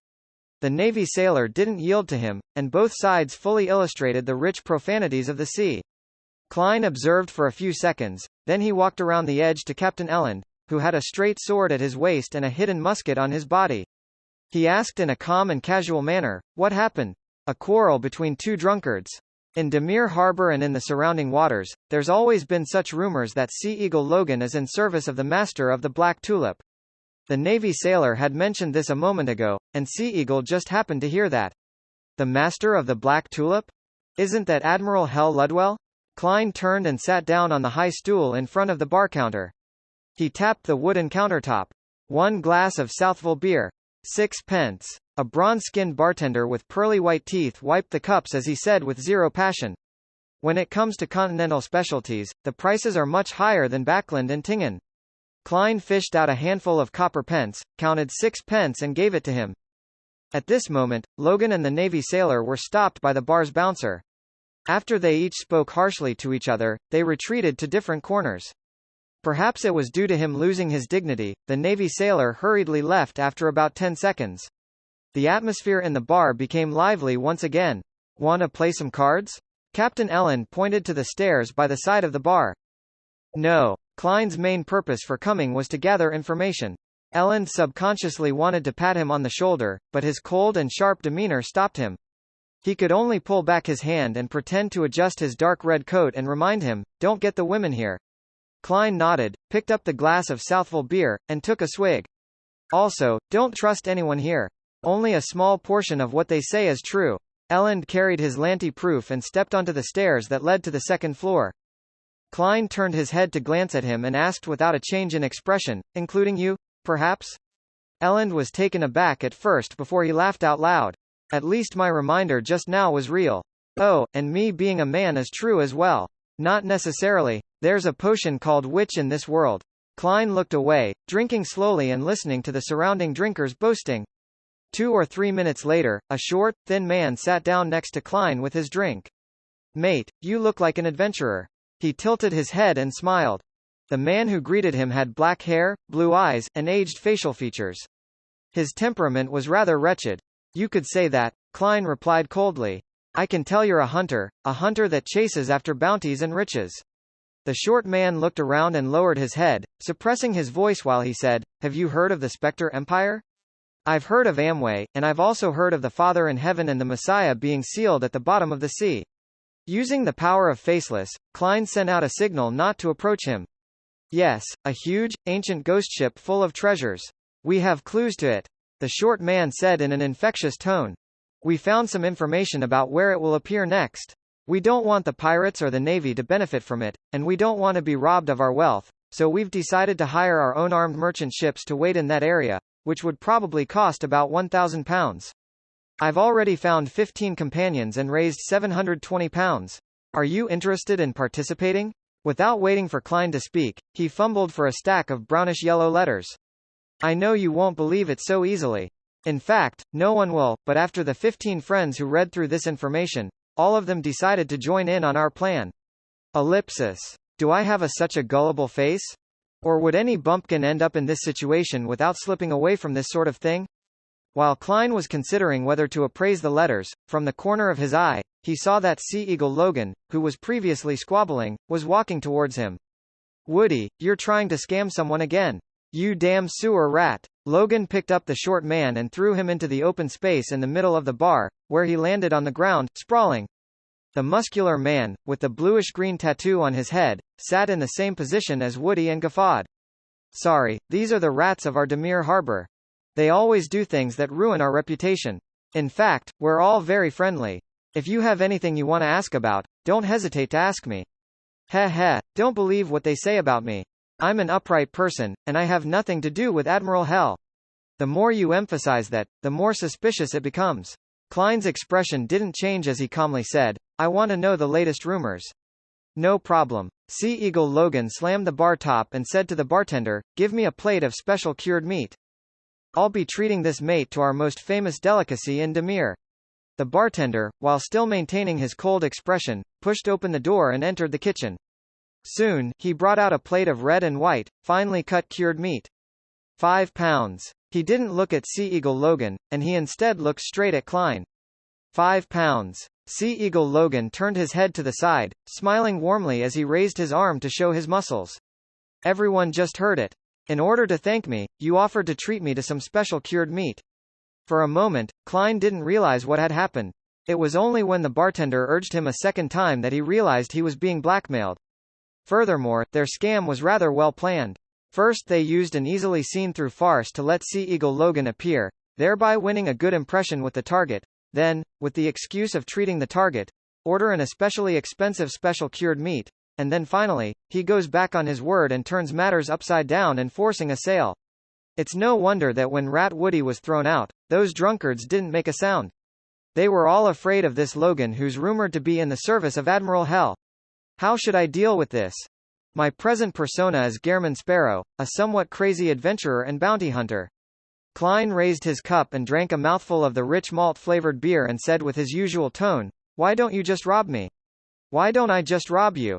Logan was a little stunned by the question. Soon after, he saw a fist expanding before his face. Thump! Klein's left fist landed on Sea Eagle Logan's chin, knocking him backwards toward the bar counter. With a push of his right palm, Klein nimbly left his chair and approached Logan's falling body. His legs tensed, and his knees jerked upward, slamming into Logan's lower abdomen. Peefed! Logan threw back his head, his eyes bulging while his mouth hung half open. Klein drew his gun, shoved the revolver into the man's mouth, and pulled the hammer back. I am, Logan shouted indistinctly. Klein looked him in the eye, pulled out his revolver, and swung it, striking the side of Logan's face with the butt of the gun. Logan's teeth fell out one after another, and his mouth was stained with blood. Faced with such a heavy blow and a pain that exceeded his limits, his eyes rolled back, and he fainted. Klein propped him up and pulled a handful of loose bills and coins out of his pocket. Since he estimated that there wasn't more than 5 pounds with just a glance, Klein threw them on the bar and calmly said, keep the change. The bartender's bronze face turned slightly pale as he shouted in panic, my boss is White Shark. Without looking at him, Klein released his hand and allowed Sea Eagle Logan to fall to the ground. Then he sat down again, forked up a piece of cured meat, and stuffed it in his mouth to taste it. He found it rather unique as the flavors of the condiments spread out in wisps, scratching at his belly and throat. After eating 2 pieces, he looked up and asked, does your boss know that you're colluding with Sea Eagle? No, the bartender mumbled an answer. Seeing that Klein had no intention of continuing his attacks and had paid the bill so quickly, the bouncers who had gathered nearby silently retreated. Klein took a sip of his wine, glanced at Sea Eagle Logan on the ground, and calmly said to the bartender, he's Ludwell's informant. How much is his bounty worth? No, he's not. The bartender shook his head and said, this is just something he says about himself, the information he spread himself. That Navy sailor from before was hired by him. That's the only way to make everyone here afraid of him. Upon hearing this answer, the drinkers at the bar all put down their glasses in surprise. Some of the drunkards even staggered over to Logan and spat in his face. Phooey! Phooey! Phooey! Many drinkers followed suit. Klein lowered his head again and said while eating the special cured meat, "Tell me about the recent rumors." The bartender breathed a sigh of relief as he wiped his glass and gave an intermittent account of the rumors in the past 2 months. Some of them were what Klein had heard before, and there were also things he just learned. The Imperial Navy's ironclad warship, Pritz, had destroyed a passing pirate crew during routine training.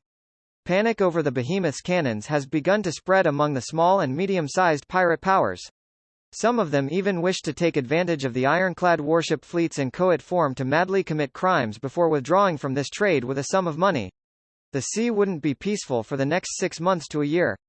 Admiral of Blood Seigneur and Rear Admiral Dusk Bulatov Yoan had a conflict in the southern waters of Sonia Island, and each of them lost 2 ships in the massive skirmish. Klein listened without asking questions, and he gradually filled his stomach. Seeing that the plate containing the special cured meat had been emptied and having finished the rest of his beer, he slowly stood up. "Remember today's lesson." Klein handed the plate to the bartender. The bartender was about to reach out when the hair at the back of his head was grabbed. Bang! Klein shoved him down hard, knocking the bartender's head against the bar top, sending splinters flying and blood gushing. The customers all tried to avoid the impact, and the bouncers rushed over quickly. After doing all of this, Klein clapped his hands and picked up his own glass, trying to pour the rest of the beer onto the bartender's head. 1 drop, 2 drops, 3 drops. Klein silently gave up. He turned around and bent down, grabbed Sea Eagle Logan, and threw him to the bouncers who were rushing over. Taking advantage of the moment when the bouncers were dodging and the bar being in chaos, Klein quickly ran, agilely circling around them, and easily left Flying Fish and Amp. Wine. He pushed down his hat and quickly proceeded forward, turning towards a neighboring street. After continuously changing directions, he suddenly slowed down his pace, and a gold coin appeared in his hand. The gold coin kept weaving around in his fingers as if it was scouting something. Report chapter. Ding! The gold coin quietly flipped up, tumbled down, and firmly lay in the palm of Klein's hand. Lowering his head to glance if it was heads or tails, Klein spun his heel and smoothly turned into a quiet, dark alley. The wind by the sea was cold and strong, and it caused a convection in the area, propelling his coat up without him realizing it and causing his half-top hat to almost fall off. Suddenly, Klein stopped, turned around, and said in a deep voice, "Come out." His eyes were sharp as he stared at the shadow around the corner. After 4 or 5 seconds of silence, a figure emerged from the shadows. He chuckled and said, "Very sharp." It was a man in a black cloak, approximately 30 years of age, and his eyebrows were charred yellow while his dark blue eyes were bright. His face wasn't too chiseled, as though he was from the area south of Intis, Lemberg, and Seeger. As soon as he saw him, a picture flashed in Klein's mind. As he entered the Flying Fish and Amp Wine, he had professionally looked around for anyone he needed to pay attention to. The answer at the time was no. The man had been drinking like a sailor and watching curiously from the side. He was no different from the other guests, and his appearance wasn't distinctive, but his black cloak had left a certain impression on Klein, allowing him to recognize the person who tailed him in an instant. "What do you want?" Klein, who was maintaining his persona, bent down slightly, like a huge feline ready to pounce. The man in the black cloak laughed once again. "The fighting technique and handling method that you displayed just now was very consistent with my taste. I chased after you to ask if you're interested in joining us. Although that guy named Logan was indeed pretending to be an informant of Ludwell, White Shark Hamilton does have connections with many pirates. He's a character with a shady background, so he'll definitely take your act of beating up one of his men at the bar to heart. There will definitely be problems for you in the future, and I can help you resolve this problem. You're an adventurer, so it's necessary for you to have dreams of treasure. As for us, we're people who banded together in a bid to seek treasure such as the Spectre Empire, Solomon's Inheritance, the Secret of the Fountain of Unaging, the Death's Key, the Sunken Laurel, and Rassel's treasure while traveling the 5 seas. Today, although we haven't accomplished any of our main goals, we've found many missing pirate ships." "Heh heh, what I said does sound like what that rat had said, right?" He cleared his throat and said, "Frankly speaking, we're a band of pirates formed from a group of adventurers, but we only plunder merchant and passenger ships when we're especially poor, and we don't harm the innocent. Our main focus is on finding treasures, and we often reap harvests. And I kid you not, I once slept on a bed formed of gold coins. If we run into any other pirate ships, just showing them our prowess wins us some compensation. By the way, our captain has decreed that before we recruit new people, we have to explain our creed and remuneration. Creed? Your captain is a little interesting. Klein deliberately softened his tension to see if the enemy would take the opportunity to attack. The black-cloaked man smiled in a relaxed manner.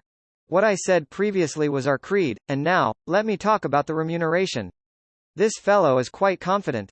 Although he wasn't a spectator, Klein could tell that he was very confident and that he was completely unfazed by the scene in front of him. We don't have any weekly salaries or annuity, but once we find treasure, or obtain riches from plundering, they'll be distributed according to our ranks. Under normal circumstances, when our luck is still pretty good, the lowest-ranking sailor can earn about £200 to £300 a year. I heard that this would make one a member of the middle class on land? Heh, if we find the sunken laurel, all of us will become tycoons. The black-cloaked man casually introduced. According to our ranks, we would get different days off every month, but they can only be accumulated together and done in a staggered fashion. As he spoke, he suddenly cursed softly. Dogsht, just the year before, we missed a good chance of finding the Spectre Empire because Captain was on holiday. Pirates have annual leave? Klein found it somewhat surprising. He could only feel the pirate crew's comedic intensity from the man's description, reminding him of the humorous Somali pirate recruitment advertisements he had seen in his previous life. Seeing that Klein appeared shocked by his words, the black-cloaked man added with a smile, as an adventurer, are you still chasing after the powers that transcend nature as told in legends? As long as you join us, you'll have a chance to possess them. Having said that, he coughed and said, I forgot to introduce myself. His expression turned solemn, no longer looking as jocular as he was before. Rear Admiral Iceberg Edwina Edwards' subordinate, 4th bosun of the Golden Dream, Blazing Danitz. After reporting his title, real name, and identity, Danitz waited patiently for the look of panic and fear to appear on Klein's face. After a second, he heard the adventurer, who acted somewhat crazily despite looking refined and polite, say in a low voice, Blazing Danitz with a bounty of £3,000? Danitz was about to reply when he had the illusion that the man standing in the dark alley had turned into an indescribable, hungry monster, salivating over his soul and flesh. He suddenly clenched his fists, his body no longer as relaxed as it had been earlier. He was so tense that he was trembling slightly. His intuition told him that he was facing an abyss filled with madness and bloodlust. In this state, Danitz had no idea how much time had passed until the other party spoke again. Why are you here? I'm on vacation. Blazing Danitz's dignity made him scorn to answer this question, but his instinct made him spit out the reason. As soon as he finished speaking, he felt the man retract his gaze, the hunger to gnaw on his flesh and soul disappearing. He stood where he was and watched as the young adventurer in a black coat and a silk half-top hat turn around and walk to the other end of the alley. He stopped when he was about to turn the corner, and turning his head, he asking, Where's White Shark? He lives at 1 Seawall Avenue, but he spends most of his time on the second floor of the Flying Fish and Amp. Wine. It's no different today, Blazing Danitz answered truthfully. Only when the figure disappeared into the distance did Danitz straighten his back and take off his cloak. What a terrifying fellow. He sighed silently. Following that, he found his thoughts and muttered to himself, I have to inform Captain that there's another terrifying person at sea. This is a guy who looks like a gentleman on the outside, but he has a heart like a lunatic's. If one doesn't have the determination and confidence to kill him, it's best not to deal with him. Danitz pulled up his black cloak's hood and decided to return to the hotel for some sleep. He planned to wait until the telegraph office opened the next morning before relaying the message to his middleman contact in the Rorstad archipelago. As for what would happen to White Shark, he didn't care at all. In the corner of another quiet street, Klein stood in the shadows, looking down at the black glove on his left hand. He found that, although creeping hunger had been sealed by Mr. Azek, its thirst for flesh and soul still intrinsically existed and was trying to manifest itself. Under normal circumstances, Klein wasn't worried that the sealed item would produce any problems, but when he had the urge to kill someone, the corresponding influence he would receive was enough to let that hunger which could lash back at him emanate. Earlier, when he heard that Danitz was a famous pirate on the bounty list, killing intent instantly rose inwardly out of his yearning desire, causing creeping hunger to become as active as a fish in water. Fortunately, Klein always had good self-control in this aspect. From his words, he was able to judge that he wasn't a pirate who was riddled with sin, so he easily restrained his impulse. With creeping hunger, Gehrman Sparrow's persona will be flawless. Klein paused for a few seconds, took out a gold coin and performed 2 divinations. First, he divined if Blazing Danitz was lying, and second, if White Shark Hamilton was able to cause harm to him. The first revelation showed that there was no need for Blazing Danitz to lie, and the second one showed that White Shark Hamilton was unable to cause harm to him. Klein put away the gold coin, pressed down his hat, and while doing so, he swept his palm down and touched his face. He instantly changed his appearance, blonde hair, blue eyes, and ordinary facial features. Then, Klein unbuttoned his overcoat and pulled up the inner shirt so that it was no longer stuffed into his trousers. After a simple change of his attire, Klein, who didn't carry a cane, began sweating. His lips were dry as he identified the direction and headed back to the Flying Fish and Amp wine bar. On the way, he met Blazing Danitz again. The man only glanced at him once before withdrawing his gaze and headed for the hotel opposite the bar. After inspecting the bounty wall, Klein calmly reached out with his hand, pushed open the door and walked in. At this moment, it had been less than 10 minutes since he escaped. In the bar, most of the customers had dispersed, but there were still a lot of drunkards gathered here to watch the show. Their eyes swept over the new guest, but they all withdrew it soon after, and Klein made his way unimpeded to the bar counter. He saw the bartender standing with frightened eyes beside a fat man, his forehead heavily bandaged with white bandages, his nostrils stuffed with tissue paper, and his face was bruised. The fatty was tall and big. His skin was fair and he looked like a big white shark that had swam itself ashore. He touched his shiny bald head and said to Elend, who was wearing a dark red jacket and a straight sword, "Someone told me that you know that guy? There are only 3 passenger ships that docked today, so there won't be many unfamiliar outsiders. Don't try to lie." Elend patted the hilt of his sword and smiled casually. "Yes, he is my passenger. But the problem today clearly stemmed from your people. So I just want him to come back here, apologize to me, and compensate me for the damage done to the bar," the tall, big-sized white fatty said with a frown. Elend laughed and said, "White Shark, I have a proverb from my hometown. Don't hate wild dogs that pass by just because of the rats in the storehouse." "Just Elend, is this your answer?" White Shark Hamilton narrowed his eyes. Elend gripped the wooden handle of the musket, took a step forward, and said with a deep voice, "Yes, this is my answer. Captain Schur has his way of doing things." Klein was slightly surprised at Elend's response. After staring at each other for a few seconds, White Shark Hamilton took in a deep breath. "You've helped me before, so I don't need an apology. However, he must compensate half of my losses, and you will be the one to pass them on." "Good suggestion." Elend smiled. White Shark Hamilton's face darkened as he looked around. He suddenly threw out his hand, slapping the bartender in the face. The bartender flew out, all his teeth dropping to the floor. Klein quietly watched from 5 meters away, as if none of this had anything to do with him. Bam! The bartender fell to the ground, writhing in pain. White Shark Hamilton snorted and didn't say anything. He turned around and walked towards the second floor, stepping on the creaking wooden stairs. After the excitement was over, the drunkards dispersed one by one. Unaffected, Captain Elend and the others returned upstairs to continue playing cards. Klein took the opportunity to follow. He returned to Flying Fish and Amp wine, not to deal with White Shark who didn't pose any threat to him but rather to simply get more information from the owner of the bar, who was connected to many pirate factions. After all, he had named his new identity Gehrman, which secretly implied hunting pirates whose hands were stained with blood. He planned on using their souls, flesh, and Beyonder characteristics to replace the souls in Creeping Hunger who were awaiting their release. There was no gas in Demir Harbor, and the corridor on the second floor was relatively dark. The brass candle stands that were inlaid into each wall flickered and dimmed. Klein observed the surroundings as he wiped his face, silently transforming into one of the bouncers on the first floor. He used illusion creation to compensate for his mismatched attire. After finishing his preparations, he walked towards the room that his spiritual intuition identified as belonging to White Shark Hamilton.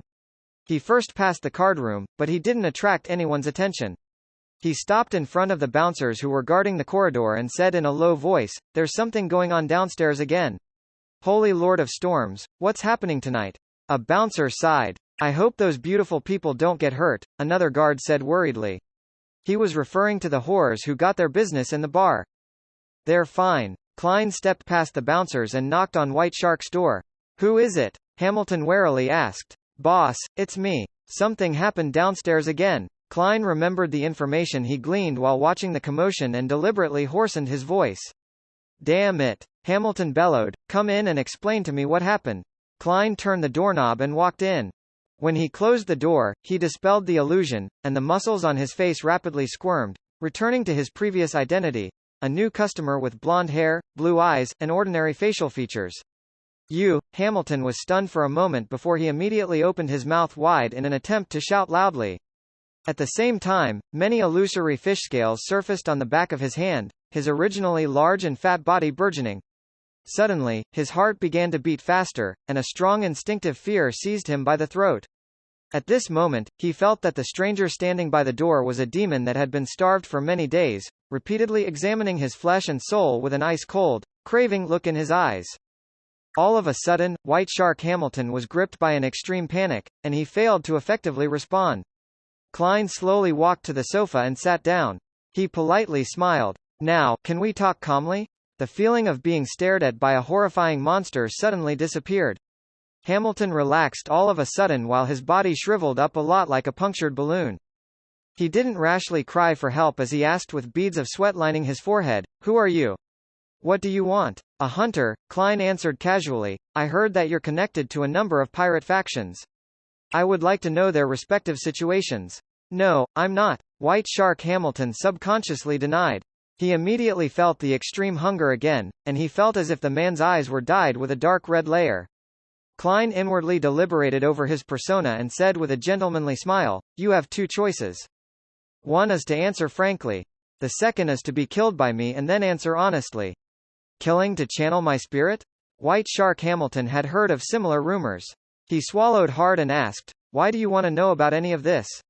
Klein smiled and answered, "I'm a hunter, so I'm chasing after bounties." Hamilton suddenly felt that the man's polite smile was tinged with an indescribable madness, and he couldn't help but blurt out, Are you mad? I've seen many similar adventurers, but all of them have been buried at the bottom of the sea. It's not hard to kill a lone pirate, but can you defend against any further retaliation? The whores in the bar or the seemingly ordinary customers might all be pirate informants. Your friendly accomplice could be bribed at any moment and you'll be shot in the back. The pirates will gather information in advance and surround your ship. Can you protect all the passengers? Can you survive a cannon bombardment? On the sea where there's no room to run, how are you going to survive?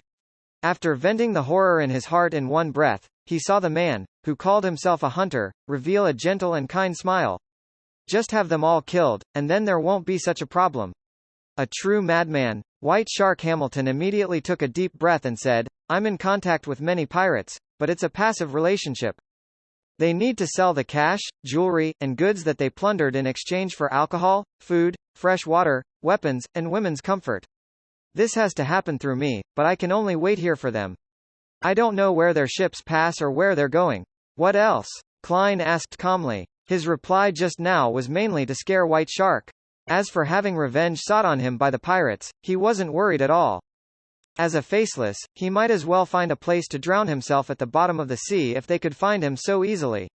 And, White Shark Hamilton's throat moved, without immediately giving an affirmative or negative description. He tightly closed his mouth and looked at the gentleman in the half-top hat. The gentleman's eyes were calm and reserved, as though madness was brewing within him. The uneasy silence was like the calm sea surface before a storm, gently resounding, colliding, and fermenting. Finally, Hamilton shifted his gaze away and placed his hand on the desk in frustration. Yes, I'm still gathering information for them. If there's any urgent information, I'll use the radio transceiver they gave me to alert them. White Shark didn't dare to take the risk and was afraid that the man possessed unique Beyonder powers that could determine if he was speaking the truth or if he was saying the whole truth. Radio transceiver? Klein, who had succeeded in laying his bets, sharply caught onto a noun. That's what they call it when speaking to me. It's like a telegram, but it doesn't require a wire. Hamilton turned and walked over to the gray safe and squatted down. A wireless telegraph? The pirates possess such advanced technology? Klein could vaguely guess what the radio transceiver was. He had previously thought of inventing something like this, but when he flipped through relevant magazines, he realized that wireless telegrams had long since appeared. However, it hadn't found its place in the commercial world. The Berserk Sea, which separated the northern and southern continents with its constant thunder and lightning, the chaotic magnetic field, and violent storms, made only a few sea routes accessible. Even if one was equipped with wireless telegraphs, they were almost useless. Similarly, the weather in the Fog Sea and the Sonia Sea had changed drastically, and there were a number of factors that affected electromagnetic transmission. The use of wireless telegrams had been severely restricted. Could it be that there's an enhanced model that can solve some of those problems? Klein watched as White Shark pried open the floor plank in front of the safe and twisted a mechanism to reveal a secret door in the wall. Behind the secret door was a hidden cabinet with 3 levels. On the top level were some documents and bills, a revolver, a new type of half-arm gun, and other weapons, while the bottom layer was filled with complicated black machinery. With just a glance, Klein deduced from his previous life's impression and the information he had gathered previously, that the mechanical construct belonged to a radio transceiver. That's what they call it. It's called a radio transceiver. The news it transmits can be received by similar items as far as the Rørsted archipelago. Any further and it'll depend on the weather and one's luck. Usually, it's very troublesome and limited. Hamilton didn't know much about the machine, and he was vaguely describing the corresponding situation based on his experiences using it and what he had been taught. It's better than the new radio transceivers that are now being commercialized. I wonder who invented it. Klein quietly listened and asked, "Who are they?" He made himself look like a bounty hunter who didn't understand technology. White Shark Hamilton wiped the cold sweat off his forehead and said, "Silver Coin Viper Oder, who claims to serve the owner of the Dawn, as well as the intelligence officer of Admiral of Blood, Old Quinn. They appeared together, and I can't be certain if they're working together. Of course, Oder has always only made claims. The owner of the Dawn, that Queen Mystic?" Klein looked away, a gold coin appearing in his hand. The gold coin kept weaving between his fingers before finally leaping into the air and landing. It left White Shark puzzled as he trembled in fear and trepidation. Lowering his head to take a glance, Klein slowly stood up. At this moment, he suddenly asked, "Who gave you the potion?" "Oh, Old Quinn." Hamilton hesitated but still chose to answer honestly. Klein nodded and no longer asked. He turned and walked towards the door. Thud! The wooden door opened and closed. The figure wearing a black coat disappeared from White Shark's room. Hamilton held his breath, waited for more than 10 seconds, and finally let out a long sigh.